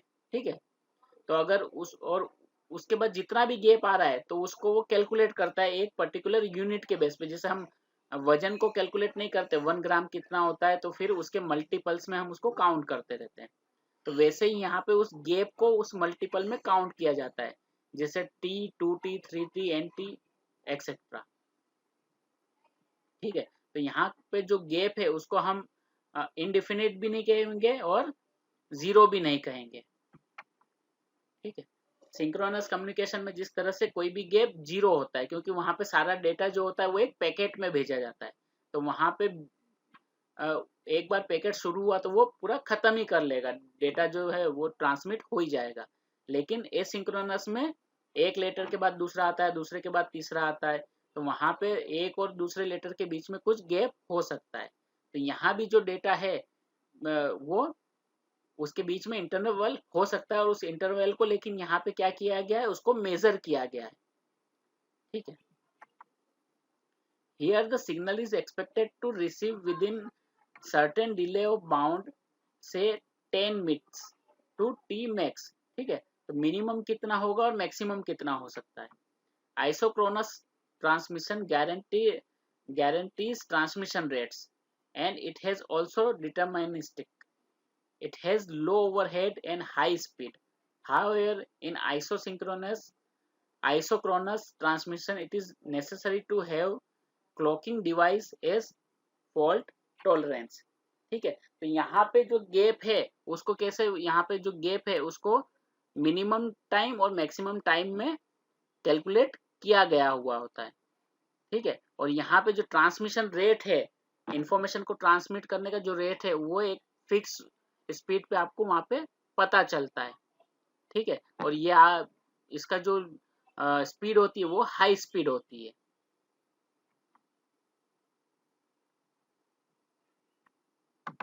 ठीक है, तो इन तीनों में डिफरेंस क्या है ये आप समझ गए। डेटा ट्रांसमिशन अगर 3 तरीके से करना है, अगर सिंक्रोनस, एसिंक्रोनस एंड आइसोक्रोनस, इन तीनों में क्या डिफरेंस है? आ गया है समझ में आपको या नहीं आया? एसिंक्रोनस में देखिए, एसिंक्रोनस में जो होता है मैसेज, वो छोटा मैसेज होता है, वहां पे स्टार्ट यूनिट और एंड यूनिट होते हैं, स्टार्ट बीट और एंड बीट होता है, ठीक है। उसके बाद 7 to 8 बीट्स मैसेजेस के लिए होते हैं, और सारे जो कैरेक्टर्स होते हैं वहां पे वो इंडिविजुअली भेजे जाते हैं। तो अगर उस सारे कैरेक्टर्स के बीच में कोई कैरेक्टर करप्ट हो जाता है या उसमें कोई फॉल्ट आ जाता है, एरर आ जाती है, तो उसका असर दूसरे कैरेक्टर्स पे नहीं पड़ता है, ठीक है। और दूसरा जो है वो सिंक्रोनस, वहां पे जो डेटा है वो एक ब्लॉक या पैकेट के रूप में भेजा जाता है, तो वहां पे गैप नहीं होता है, क्योंकि एक बार पैकेट सेंडिंग शुरू होता है तो पैकेट कंप्लीट हो जाता है। लेकिन स्टार्ट और एंड दोनों जगह सिंक्रोनस दोनों में होता ही है, ठीक है। और इसमें सिंक्रोनस में अगर कोई एक भी एरर आती है तो ये पॉसिबिलिटी है कि पूरा पैकेट जो है डेटा का वो पूरा लॉस्ट हो जाए, वहां पे आपको कुछ भी ना मिले। और थर्ड है जो आइसोक्रोनस, वहां पे जो गैप होता है, ठीक है, मैसेज या कैरेक्टर्स के बीच का जो गैप है वो गैप को काउंट किया गया है टाइम में, ठीक है। उसको वैल्यूआइज किया गया है कि कितना समय लगता है, तो उसको मिनिमम एक यूनिट बनाया गया है जिसे टी कहा जाता है, ठीक है। और उसके बाद T1 2, अगर उससे ज्यादा टाइम लग रहा है तो T1 हो जाएगा, T2 हो जाएगा, ठीक है।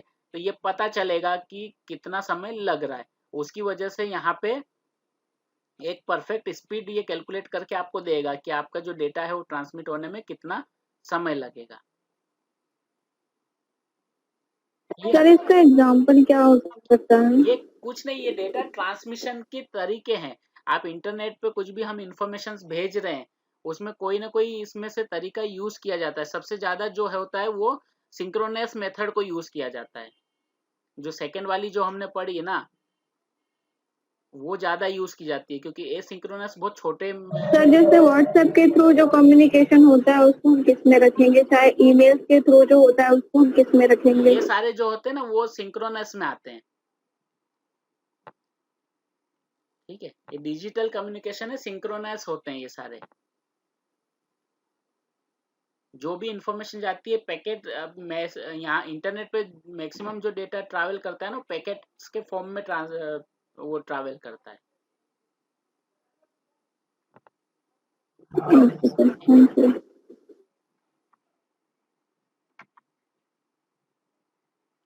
सबसे ज्यादा जो यूज होता है वो सिंक्रोनस का ज्यादा यूज होता है डेटा ट्रांसमिशन में,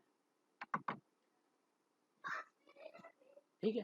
तो अब इसमें जो सेकेंड पार्ट है वो है simplex, half duplex and full duplex communication.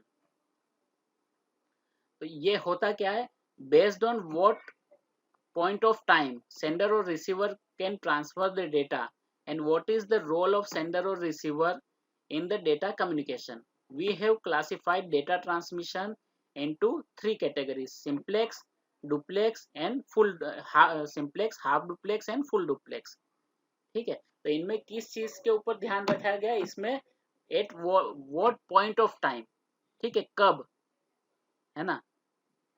तो यानी सेंडर या रिसीवर डेटा कब ट्रांसफर कर सकता है, उसमें सेंडर या रिसीवर का क्या रोल होता है, उसके बेस पे जो डेटा ट्रांसमिशन है उसको 3 भागों में बांटा गया है। पहला है सिंप्लेक्स। सिंप्लेक्स में क्या होता है, this is one of the simplest technique for data transmission या data communication in which we have one permanent sender and one permanent receiver. Simplex transmission at any point of time, one of the communicating device can only send data, whereas another can only receive data. Can you think about some example around? ठीक है। तो यहाँ पे ये जो simplex होता है उसमें क्या एक चीज फिक्स होती है, तो वहां पे कोई एक डिवाइस होती है वो हमेशा डेटा को सेंड करती है, एक डिवाइस कोई होती है वो हमेशा डेटा को रिसीव करती है,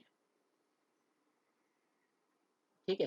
तो एक डिवाइस हमेशा परमानेंट सेंडर है और दूसरी परमानेंट रिसीवर है। कोई ऐसी डिवाइस आ रही है आपको ध्यान में, देखिए, ठीक है। Smoke alarm, fire station. तो ये देखिए यहाँ पे एक एग्जांपल दिया, ये जो मोड है, ये एग्जांपल जो है वो क्या है, सिंप्लेक्स कम्युनिकेशन है। स्मोक अलार्म वो क्या करता है, वो हमेशा अलार्म बजाता है, यानी वो डेटा को ट्रांसमिट करता है। और फायर स्टेशन है वो हमेशा क्या करता है, वो हमेशा ये सिग्नल्स को रिसीव करता है। तो यहाँ पे ये परमानेंट सेंडर है और यहाँ पे ये परमानेंट फायर स्टेशन क्या है, permanent receiver of the data है। तो ये सिंप्लेक्स जो कम्युनिकेशन है या ट्रांसमिशन, डेटा ट्रांसमिशन है, उसका ये एक एग्जांपल है। क्लियर? सर इसका एग्जांपल रेडियो भी हो सकता हाँ, है ना? रेडियो भी हो सकता है, ठीक है, रेडियो भी हो सकता है। सन भी है, जैसे या सूर्य न्यूज है चैनल। ना, सूर्य है, सूर्य क्या है, हमेशा रोशनी प्रदान करता है, वो कभी लेता नहीं है ना, तो वो हमेशा रोशनी प्रदान करता है। It is like sun which permanently send light to us. It is also used in broadcasting TV and radio signals where you can receive the data from station but can not transmit data back. ठीक है, radio को आप सुन सकते हैं लेकिन radio में आप कोई मैसेज भेज नहीं सकते सेम सिग्नल से। ठीक है, टीवी भी तो वही आएगा ना सर? हाँ, टीवी भी, ब्रॉडकास्टिंग टीवी भी वही है कि आप टीवी पे सुन सकते हो, वहां पे आप वापस सिग्नल नहीं भेज सकते। सेंड नहीं कर सकते। ओके, आप रियल टाइम में हो सकता है कि कुछ लाइव चल रहा है, आपने वहां पे कोई बैठा है, उसको किसी और फोन किया, जैसे रेडियो में लाइव फोन करते हैं ना, तो वो उसका पार्ट नहीं होता, वो अलग है ना, उसके लिए आप अलग डिवाइसेस यूज करते हैं। दिस सिग्नल्स आर, जो बस देता हो ना, हाँ, लेता नहीं हो। यस, वो सेंडर हुआ, ठीक है, परमानेंट सेंडर। हाँ, वो ओनली सेंडर होगा, हाँ, रिसीवर जो नहीं। हमेशा देख रहे, जैसे हम टीवी देखते हैं हमेशा, तो हम रिसीवर हैं, हम रेडियो को हमेशा सुनते हैं, तो फिर हम रिसीवर हैं। तो ये जो मोड ऑफ कम्युनिकेशन है, ये सिंप्लेक्स मोड है। हमें देखिए समझना है कि सिंप्लेक्स मोड कौन सा है, तो जहाँ पे परमानेंट सेंडर हो, परमानेंट रिसीवर हो, वो सिंप्लेक्स कम्युनिकेशन हुआ। उनके रोल कभी चेंज नहीं होंगे। मतलब ऑल टाइम सेम। हाँ, ऑल टाइम सेम। जैसे ये जो एग्जांपल दिया है कि अलार्म, स्मोक अलार्म क्या है, हमेशा अलार्म ही बजाएगा, और फायर स्टेशन क्या करेगा, हमेशा अलार्म को रिसीव ही करना उसका काम है। ठीक है, तो ये हमेशा सेम रहेगा, परमानेंट मोड में ये लोग सेंडर और रिसीवर है। तो ये कौन सा फॉर्म हो गया, सिंप्लेक्स फॉर्म ऑफ कम्युनिकेशन हो गया। क्लियर?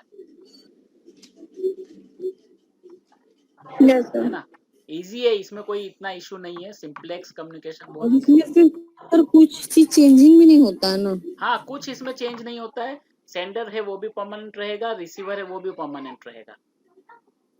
ठीक है, यहाँ पे कोई चेंज आपको नहीं मिलेगा। वो सेंडर है वो हमेशा सिग्नल सेंड करता रहेगा, रिसीवर है वो हमेशा जो मैसेजेस हैं वो रिसीव करता रहेगा। जैसे टीचर क्लास में हमेशा पढ़ाते रहते हैं, स्टूडेंट्स हमेशा क्लास में सुनते रहते हैं, वो चेंज हो जाते हैं। वहाँ पे स्टूडेंट मतलब स्टूडेंट में बोल रहा हूँ, स्टूडेंट में कोई पर्टिकुलर व्यक्ति का नाम नहीं बोल रहा हूँ। स्टूडेंट का काम है पढ़ना, टीचर का काम है पढ़ाना। तो ये परमानेंट एक तरह से कम्युनिकेशन हो गया, है ना, टीचर और स्टूडेंट के बीच में। टीचर चेंज होते रहते हैं, स्टूडेंट चेंज होते रहते हैं, लेकिन जो रोल की मैं बात कर रहा हूँ वो चेंज नहीं होते हैं।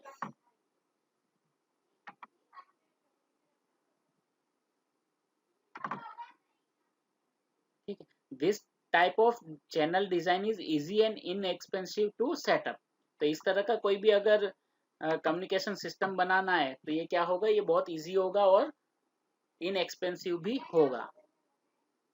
देन हाफ डुप्लेक्स, अभी तक हमने बात किया सिंप्लेक्स, अब half duplex. As we know data communication is more about exchanging and sharing of data which may not be fulfilled by simplex communication. Now let us take an example where communication is from both way, but at any point of time it is not simultaneous.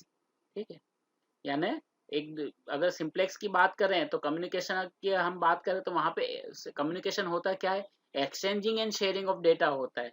अगर communication, human communication की भी बात करें तो human communication is exchanging and sharing of thoughts.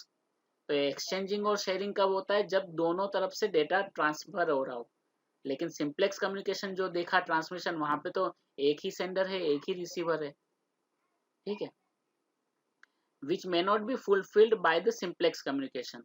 तो वो जो है वो सिंप्लेक्स कम्युनिकेशन से फुलफिल नहीं कर पाएंगे उसके ऑब्जेक्टिव्स। तो अगर हम ऐसा एग्जांपल देखें जहां पे दोनों तरफ से इंफॉर्मेशन पास ऑन हो रही है, लेकिन उनका जो टाइम है वो साइमल्टेनियस नहीं है, एक ही समय पे दोनों इंफॉर्मेशन को पास ऑन नहीं कर रहे हैं। This type of two way communication where only one party can transmit data at one time is half duplex, ठीक है। तो अगर एक ऐसा केस है जहां पे दोनों कम्युनिकेट कर रहे हैं, लेकिन एक टाइम पे एक ही पार्टी इंफॉर्मेशन को शेयर कर रही है, डेटा ट्रांसमिट कर रही है। Unlike simplex mode, both devices can transmit data do not at the same time, यानी यहाँ पे दोनों डिवाइसेस डेटा को ट्रांसमिट कर सकती है एक दूसरे को, लेकिन एक ही समय पे नहीं कर सकती है। Half duplex provides simplex communication in both direction in a single channel as shown is figure 2.5 where example of walkie talkie communication। तो हाफ डुप्लेक्स जो है वो क्या हो गया, वॉकी टॉकी का फॉर्म हो गया, ठीक है। तो यहाँ पे दोनों इंफॉर्मेशन को ट्रांसमिट कर रहे हैं, लेकिन एक समय में नहीं कर रहे हैं।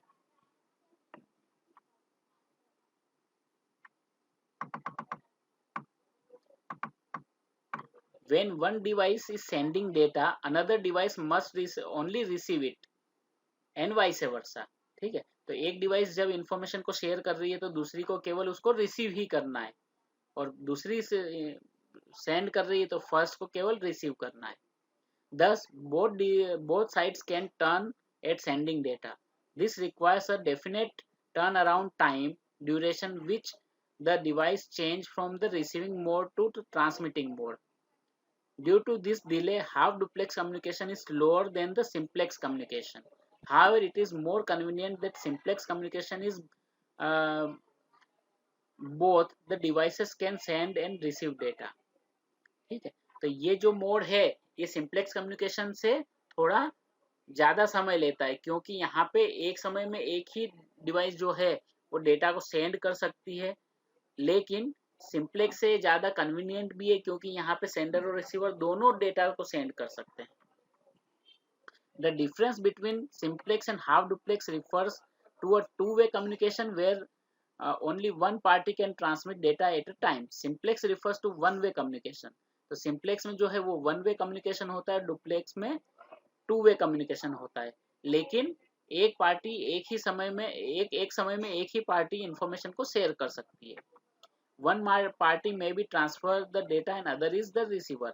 For example, a walkie-talkie or half duplex device because only one party can talk at a one time. Let's try to establish an analogy in our real world regarding this communication mechanism. We can say half duplex communication is something like rail tracks, where at one point of time one train will pass through the track. It can be used for both coming and going but not together, ठीक है। तो अगर हम ऐसे track की बात कर रहे हैं रेलवे के, कि जहां से ट्रेन आ भी सकती है और जा भी सकती है, लेकिन एक ही ट्रेन एक समय में आएगी, है ना। अगर कोई ऐसा स्टेशन आपको समझ में आ रहा है, कोई ऐसा स्टेशन ध्यान में जहां पे ट्रैक केवल एक ही है, तो फिर वहां पे क्या होगा, वहां पे एक ही ट्रेन एक समय में आएगी, दो ट्रेन नहीं आ पाएगी, ठीक है। एक ट्रेन आई है वो जाएगी, उसके बाद दूसरी ट्रेन आएगी।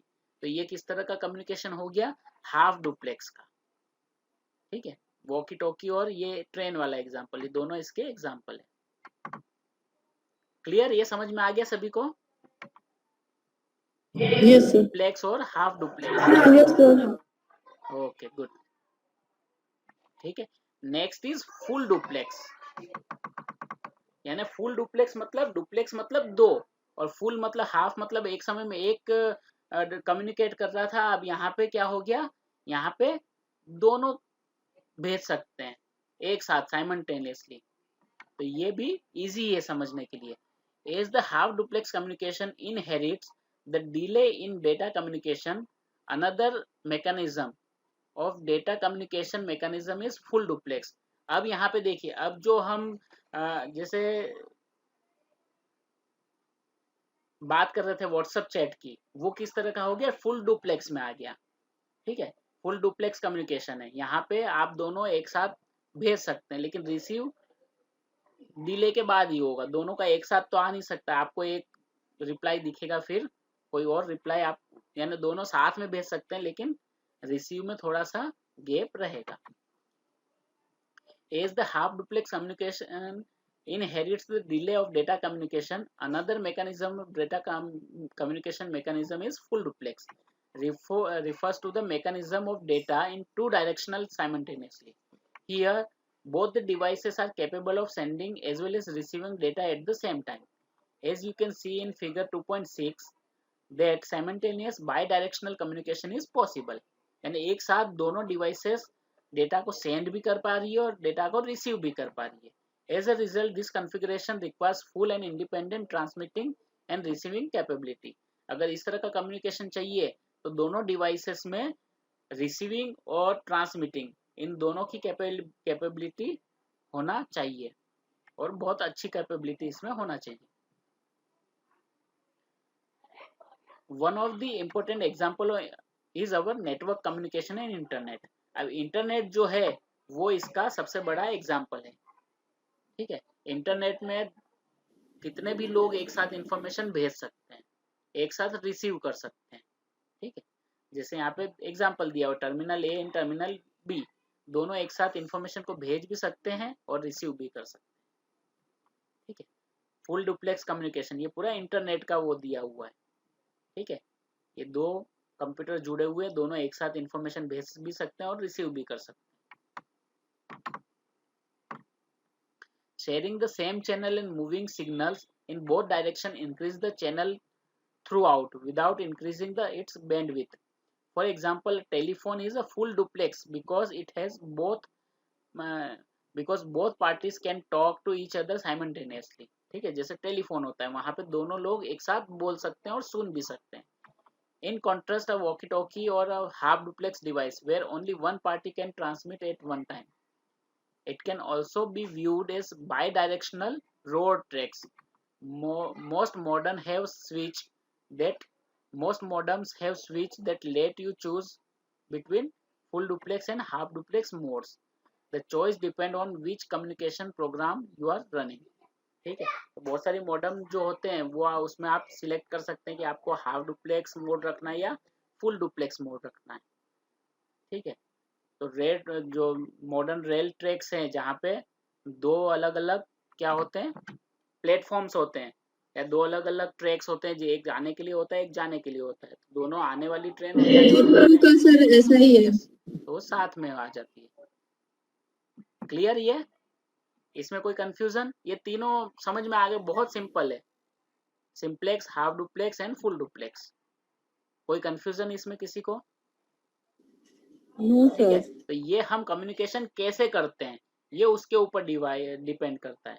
ठीक है, और वहां पे जो हमने पहले जो पढ़े थे, सिंक्रोनस, एसिंक्रोनस एंड आइसोक्रोनस, ठीक है, तो वो था डेटा ट्रांसमिट कैसे हो रहा है।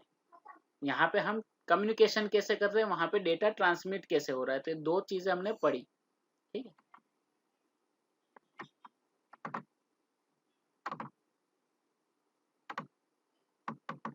देखिए क्वेश्चंस किस तरह के हो सकते हैं। What is digital communication? How is better than analogue communication? Digital communication जो होता है वो एनालॉग कम्युनिकेशन से बेटर कैसे है। ठीक है, सेकेंड क्वेश्चन है, bring out the difference between synchronous, asynchronous and isosynchronous transmission. ठीक है, तो ये भी आपको आई थिंक कि समझ में आ गया होगा। ओके, अब कम्युनिकेशन की हमने बात कर ली कि कम्युनिकेशन कैसे किया जाता है, डेटा कैसे ट्रांसमिट होगा, है ना। अब है कम्युनिकेशन हार्डवेयर। अब अगर कम्युनिकेशन करना है कंप्यूटर्स के जरिए, दो डिवाइसेस के जरिए, तो उसमें हार्डवेयर हमें कौन कौन से चाहिए होते हैं, तो उसके बारे में हम थोड़ा सा पढ़ेंगे। A smallest computer network should comprise minimum of at least of 2 computers. ठीक है, अगर कंप्यूटर नेटवर्क की बात की जाए, कंप्यूटर की नहीं, कंप्यूटर नेटवर्क की बात की जाए, तो सबसे छोटा जो नेटवर्क है वो कम से कम 2 कंप्यूटर का होगा। 2 कंप्यूटर से अगर कम है यानी 1 है तो वो फिर क्या होगा, वो नेटवर्क नहीं होगा। ठीक है, तो अगर ये एक समझ कंप्यूटर में आ नेटवर्क गया। बनाना है तो 2 कंप्यूटर कम से कम आपको चाहिए। Communication channel that connect sender and receiver to each other, a network interface device on each computer which is known as NIC। ठीक है, तो यहाँ पे 2 कंप्यूटर चाहिए और उन दोनों को जो कनेक्ट करता हो ऐसा नेटवर्क इंटरफेस चाहिए जिसे हम NIC कहते हैं। Some intermediate communication devices such as, और उसमें कुछ डिवाइसेस होती है जैसे स्विच होती है which is used to switch the data from one point to another. In this section we'll cover the hardware component used for designing a computer network। तो computer network के लिए जो जो डिवाइसेस हमें चाहिए या हार्डवेयर हमें चाहिए उसके बारे में हम थोड़ा पढ़ेंगे। तो अब यहाँ पे कम्युनिकेशन चैनल्स, तो कम्युनिकेशन चैनल्स अगर क्रिएट करना है तो हमें क्या क्या चाहिएगा। One of the most common way to transport data from one computer to another is to write them into one magnetic tape or floppy disk। Physical transport of tape or disk to the destination machine and read them back in again। ठीक है, अब अगर आपको ऐसे computer के पास information लेके जाना है जहाँ पे वो आपसे अगर नेटवर्क से नहीं जुड़ा है, आपको कहीं भेजना है तो आप क्या करोगे, इंफॉर्मेशन को आप अपने कंप्यूटर से अपनी फ्लॉपी डिस्क में कॉपी करोगे या पेन ड्राइव में कॉपी करोगे या सीडी में कॉपी करोगे और वहां से फिर आप वो किसी और को भेज सकते हो जहां से वो उस पेन ड्राइव या फ्लॉपी ड्राइव या सीडी से वो जो इन्फॉर्मेशन आपने भेजी है उसको वो रीड कर सकते हैं।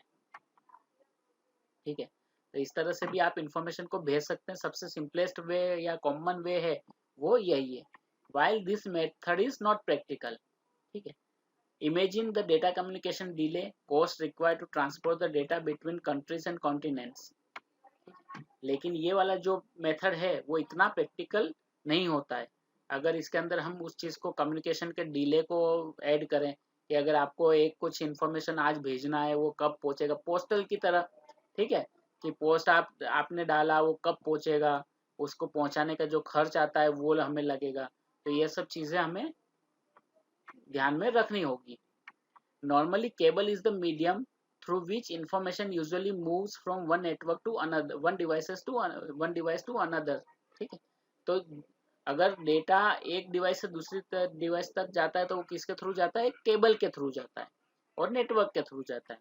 There are several type of cables which are commonly used with LAN। ठीक है, तो लोकल एरिया नेटवर्क जो LAN होता है उसमें अलग अलग तरीके की केबल्स यूज होती है।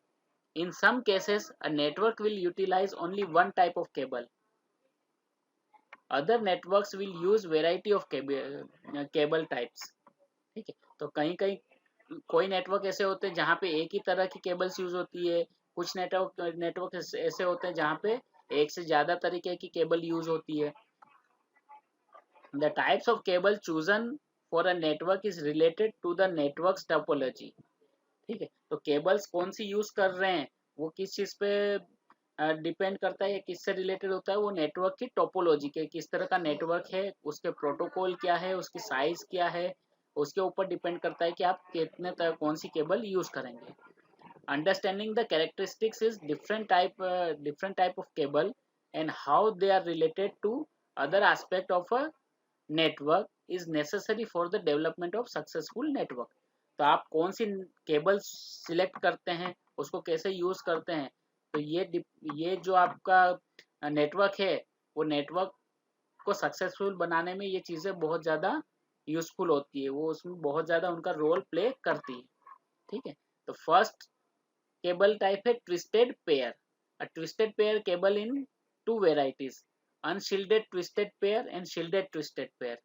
Unshielded twisted pair is most popular and generally the best option for small networks। UTP cable contain 4 twisted pairs, orange, green, blue and brown as shown is in figure 2.7 enclosed in a common shell। ठीक है, तो एक cable होती है twist, उसको कहा जाता है ट्विस्टेड पेयर। ठीक है, पेयर मतलब दो का, ठीक है। ट्विस्टेड मतलब उनको मोड़ के रखा हुआ होता है, ठीक है। तो ये दो तरह की केबल होती है, कि अनशील्डेड ट्विस्टेड पेयर होती है और एक होती है शील्डेड ट्विस्टेड पेयर, ठीक है। अनशील्डेड ट्विस्टेड पेयर होती है तो वो एक केबल के अंदर चार तरह के वायर होते हैं, और चारों वायर चारों जो पेयर होते हैं वो अपने आप से दोनों जुड़े हुए होते हैं, ठीक है। तो यहाँ पे यह एग्जांपल आपको दिख रहा होगा कि एक यानी ये कॉमन एक ये शेल्फ है, शेल्फ के अंदर चार वायर्स हैं, चार वायर्स नहीं एक्चुअली चार वायर्स की पेयर है, ठीक है। ये अनशील्डेड ट्विस्टेड पेयर है। और शील्डेड में क्या होगा कि ये जो पेयर है इनको भी ऊपर से शील्ड किया हुआ होता है, इनके जिस तरह से ये कवर है वैसा कवर सभी के ऊपर इंडिविजुअली लगा हुआ होता है, वो शील्डेड हो जाती है। The most common application of twisted pair is in telephone system. A twisted pair connects nearly all telephone to telephone company office. तो twisted pair का सबसे ज्यादा यूज जो होता है वो टेलीफोन सिस्टम में होता है। Twisted pair can run like several kilometers without amplification. तो twisted pair जो होती है उसको amplification के बिना भी कई किलोमीटर तक वो वर्क कर लेती है।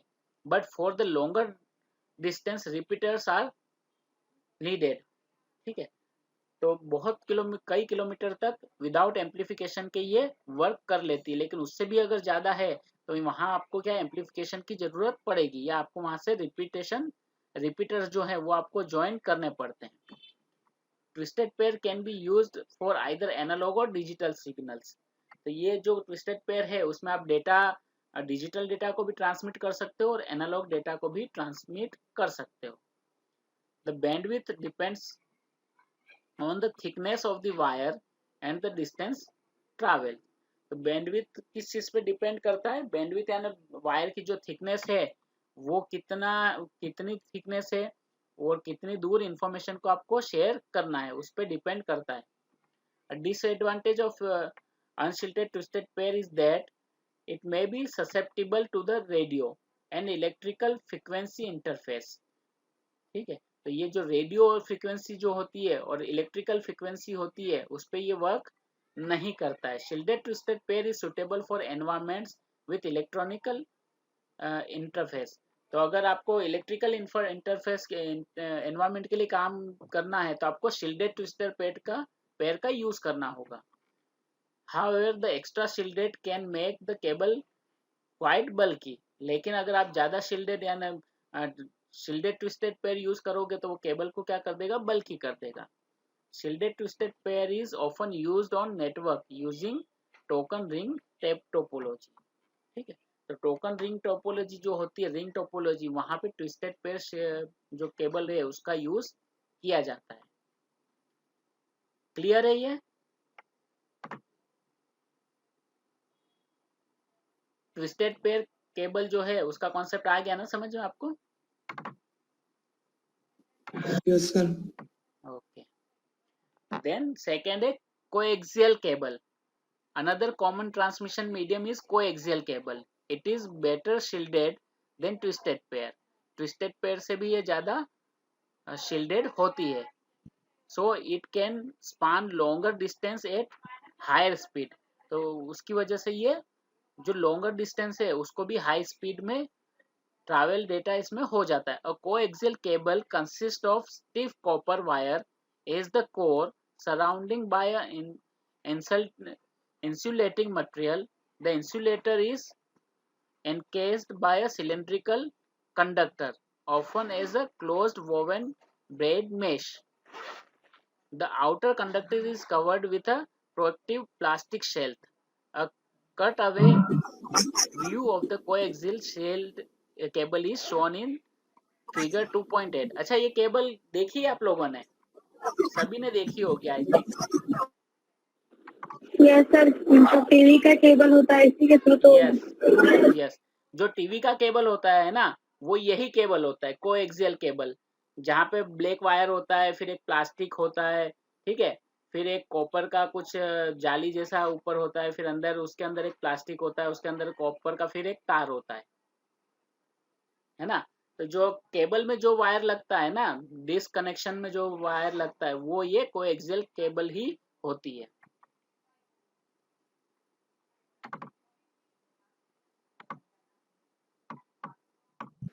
Fibre optics fibre optics is different.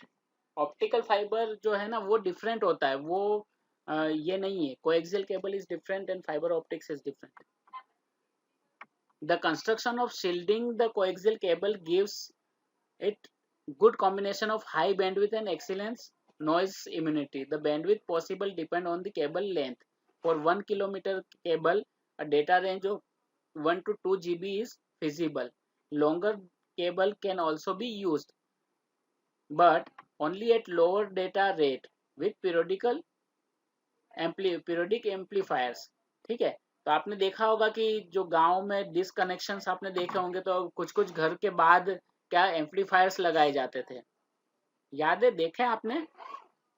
वहां पे उसको क्या बोले? एम्पलीफायर्स लगाए जाते थे जो डेटा को वहां से यानी रिपीटर समझ लीजिए उसको.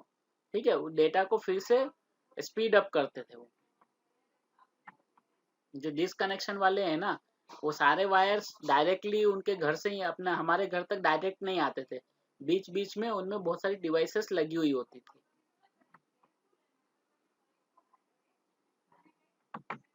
ठीक है. तो यहाँ पे कोएक्सियल भी दो तरह की होती है. एक होती है थिक कोएक्सियल और एक होती है थिन कोएक्सियल. एक मोटी होती है और एक थोड़ी पतली होती है.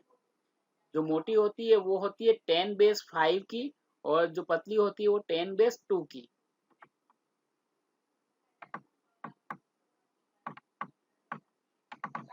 Then optical fibre. ठीक है. ऑप्टिकल फाइबर जो लेटेस्ट टेक्नोलॉजी है केबलिंग की वो है. ठीक है. Fibre optic cabling consist of centre glass core surrounding by several layers of protective material as depicted in below in figure 2.9. it transmit light rather than electronic signal element. इसमें ये जो है ना, इसमें प्लास्टिक या ग्लास की तरह के इसके वायर्स होते हैं और उसके थ्रू सारे जो सिग्नल्स होते हैं वो पास होते हैं, और वो बहुत तेजी से, यानी किसी भी और केबल की स्पीड उतनी नहीं होती जितनी इसकी होती है. This make it ideal for certain environment that contains large amount of electrical interface. It has also made it the standard for connecting network between buildings due to its immunity to the effect moisturizing and lightening. ठीक है. तो यानी अलग अलग जो networking में जो है वो सबसे ज्यादा यूज अभी इसी का हो रहा है, ऑप्टिकल फाइबर की का, जिससे कि नेटवर्किंग की जो स्पीड है वो बहुत तेजी से बढ़ रही है. Fiber optic cables has the ability to transmit signal over much longer distance than coaxial and twisted pair. इन दोनों से ज्यादा कैपेबिलिटी डेटा को ट्रांसपोर्ट करने की इसमें होती है. ट्रांसमिट ये बहुत तेजी से कर लेता है data. It also has the capability to carry information at vast greatly speed. This capacity broaden the communication possibility to include services such as video conferencing and interactive services. The cost of fiber optics cabling is comparable to copper cabling. ठीक है. इसका जो cost होता है वो भी copper cabling के आसपास ही होता है. However, it is more difficult to install and modify. ये वाली जो केबल होती है फाइबर ऑप्टिक्स, इसको इंस्टॉल करना और इसको मॉडिफाई करना थोड़ा कॉपर केबल होती है उससे ज्यादा ये डिफिकल्ट होता है. 10^F refers to the specification for fiber optics cable carrying ethernet signal. ठीक है. तो इथरनेट के लिए जो हम यूज करते हैं वो होता है 10^F. ठीक है. तो ये जो है ये केबलिंग की टाइप्स हो गई. तो कौन कौन सी टाइप्स हमने पढ़ी है इसमें हमने पढ़ी कोएक्सियल, ट्विस्टेड पेयर. ठीक है. ये दोनों तरह की हमने केबल पढ़ी, और fibre optics. Then communication devices.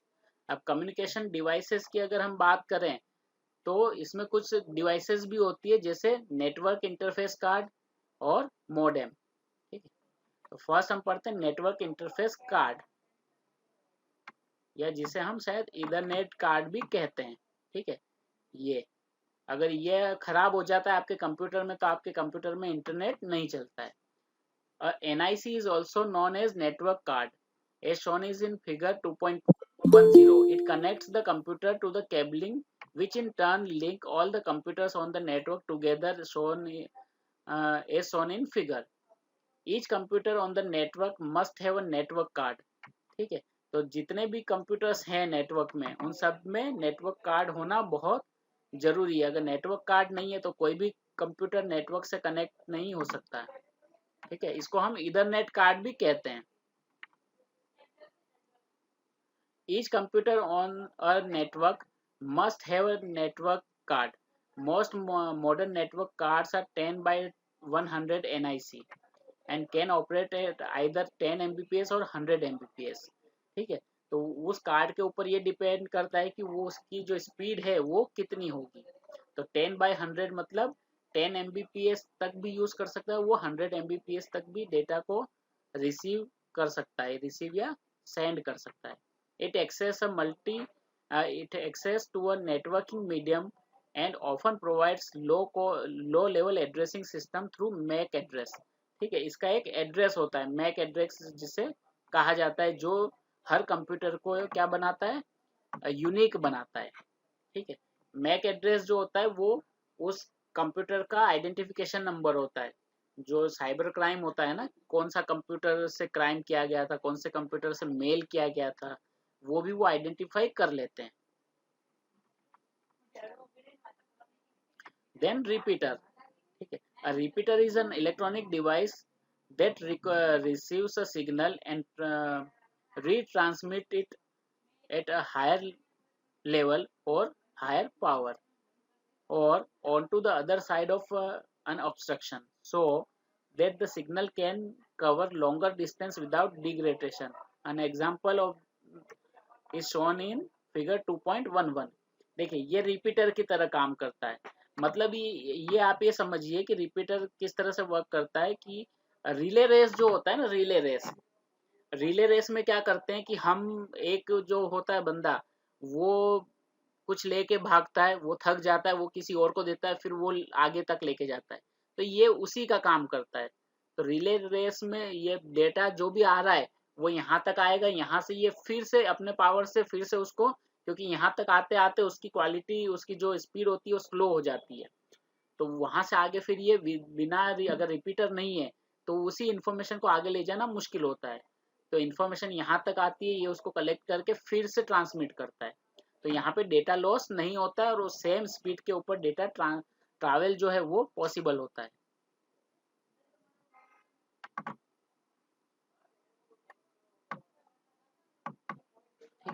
Then hub. ठीक है, ये हब का एक पिक्चर है. A hub is a device used to connect a PC to the network. एक कंप्यूटर को अगर नेटवर्क से कनेक्ट करना है तो आपको हब की जरूरत पड़ेगी. The function of a hub is to direct information around the network, facilitate communication between all connected devices. Means a hub contains multiple ports as shown in figure 2.12, which is used to connect device in a star topology. When packets arrive at a one point, it is copied to all ports of the hub. ठीक है, तो ये क्या करता है, आप एक इसके थ्रू हम कंप्यूटर को, मल्टीपल कंप्यूटर्स को हम इंटरनेट से कनेक्ट कर सकते हैं. ठीक है, तो इंटरनेट की केबल यहाँ पे कहीं पे इनपुट या एक जगह लगेगी और बाकी सभी जगह जो अदर कंप्यूटर्स है उनकी केबल अगर आप लगा देंगे तो सारे कंप्यूटर्स जो है वो इंटरनेट से कनेक्ट हो जाएंगे. Hub can improve performance especially for bursty traffic and large file transfer. It also enable optimum performance of computer. However, total bandwidth remains fixed. As network traffic grows, performance suffers as it does not allows reduce collision. ठीक है, तो यानी जैसे जैसे इसमें जो bandwidth होती है, जो स्पीड नेट की होती है, वो सबकी सेम होती है, लेकिन ये जो है जैसे जैसे ट्रैफिक, नेटवर्क ट्रैफिक बढ़ता जाता है, उसका यूज जैसे जैसे बढ़ता जाता है, तो वैसे ये क्या करता है, वो फिर उसकी परफॉर्मेंस जो होती है वो सफर होने लग जाती है. हब की तरह ही होता है, एक स्विच होता है. ठीक है, और स्विच का अपना खुद का क्या होता है, एक मैक एड्रेस होता है. A switch is data link layer network device that forwards frame using MAC address. जो MAC address है उसको ये ट्रांसमिट कर लेता है, उसको यूज करता है. a common type of switch is shown in figure 1.3. It is used to improve network performance by segmenting network and creating separate collision domain. It also reduce competition for bandwidth. ठीक है, तो यहाँ पे जो bandwidth होता है वो यहाँ पे वो शेयर कर देता है, यानी कोई ज्यादा यूज कर रहा है तो कहीं पे ज्यादा जा रहा है, कहीं पे कम जा रहा है, उस तरह से नहीं होता है। ठीक है,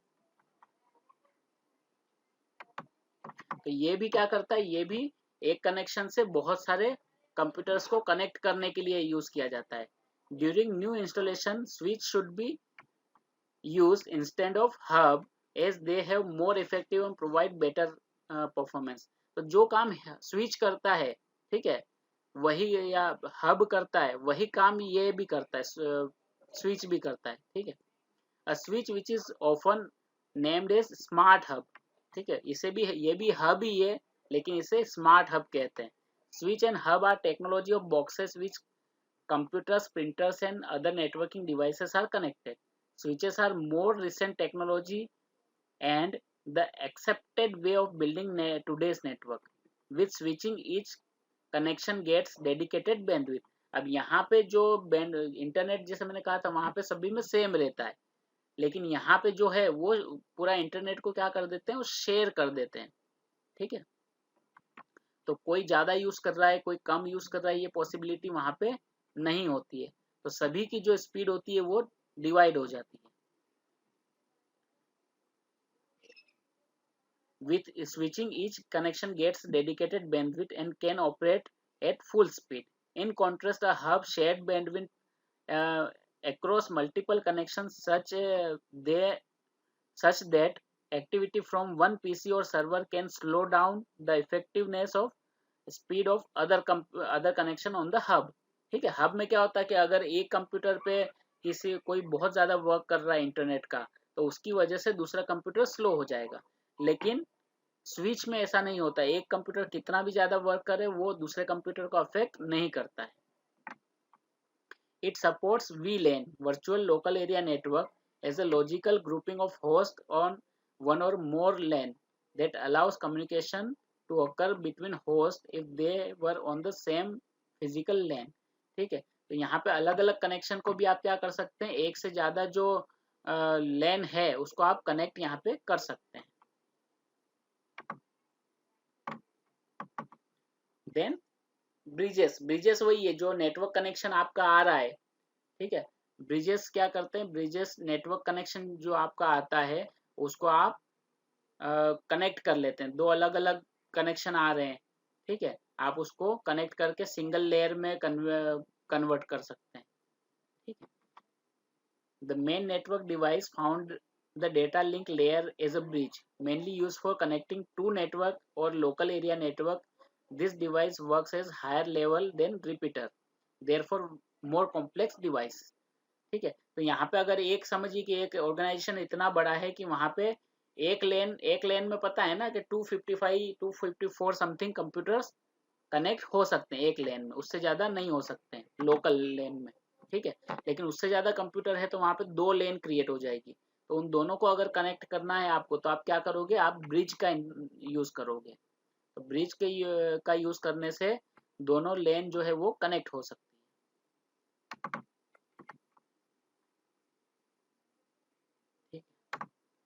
देन राउटर्स क्या करते हैं, नेटवर्किंग जो है वो वैन को लैन के साथ कनेक्ट करते हैं। ठीक है, router is a device which is used to create an internet working in our वैन और लैन। ठीक है, the main purpose of router is to routing which means taking packets from one device to another, means taking packet from one device and sending it to the network to another device on a different network. Packet is often confused term.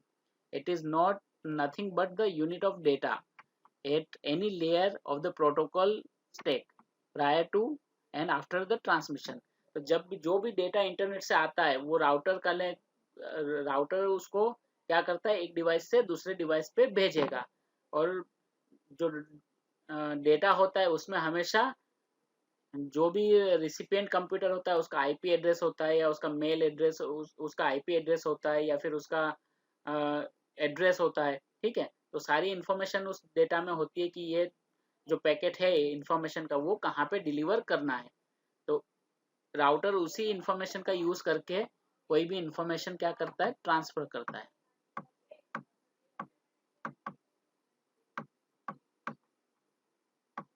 ठीक है। अब जो बचे हैं ये है protocols. Protocols को हम नेक्स्ट क्लास में कवर करेंगे। ठीक है, इसमें टीसीपी आईपी है, उसको भी हम नेक्स्ट क्लास में वो करेंगे।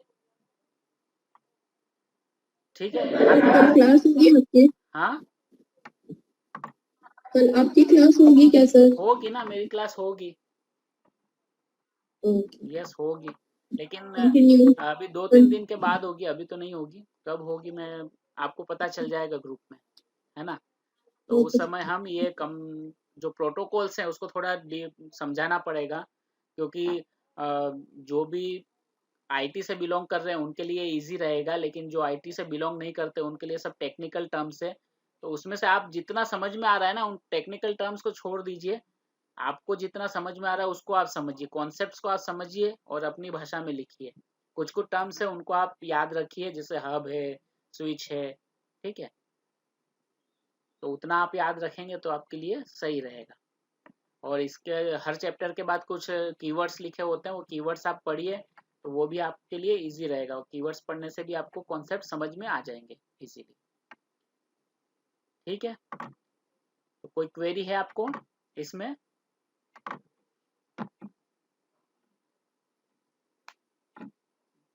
No query? आ गया ना सिंक्रोनस, एसिंक्रोनस, आइसोक्रोनस। ठीक है, और simplex, duplex and simplex, full duplex and half duplex. और हमने क्या पढ़ा था इसके अलावा? Digital and analogue communication. ठीक है, डिजिटल एंड एनालॉग कम्युनिकेशन पढ़ा। फिर सिंक्रोनस, एसिंक्रोनस और आइसोसिंक्रोनस पढ़ा।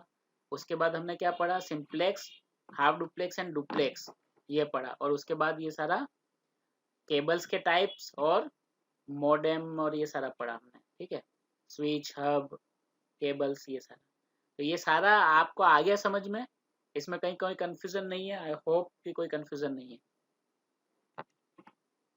और फिर भी आप इसको एक बार और पढ़िए, तो जो हमने डिस्कस किया है ना वो आपको फिर से रिफ्लेक्ट होगा माइंड में। और फिर भी अगर आपको लगता है कोई कंफ्यूजन है तो you can ask me in next class. ठीक है, और नेक्स्ट क्लास में फिर हम कंप्यूटर प्रोटोकॉल्स के बारे में पढ़ेंगे। ठीक है।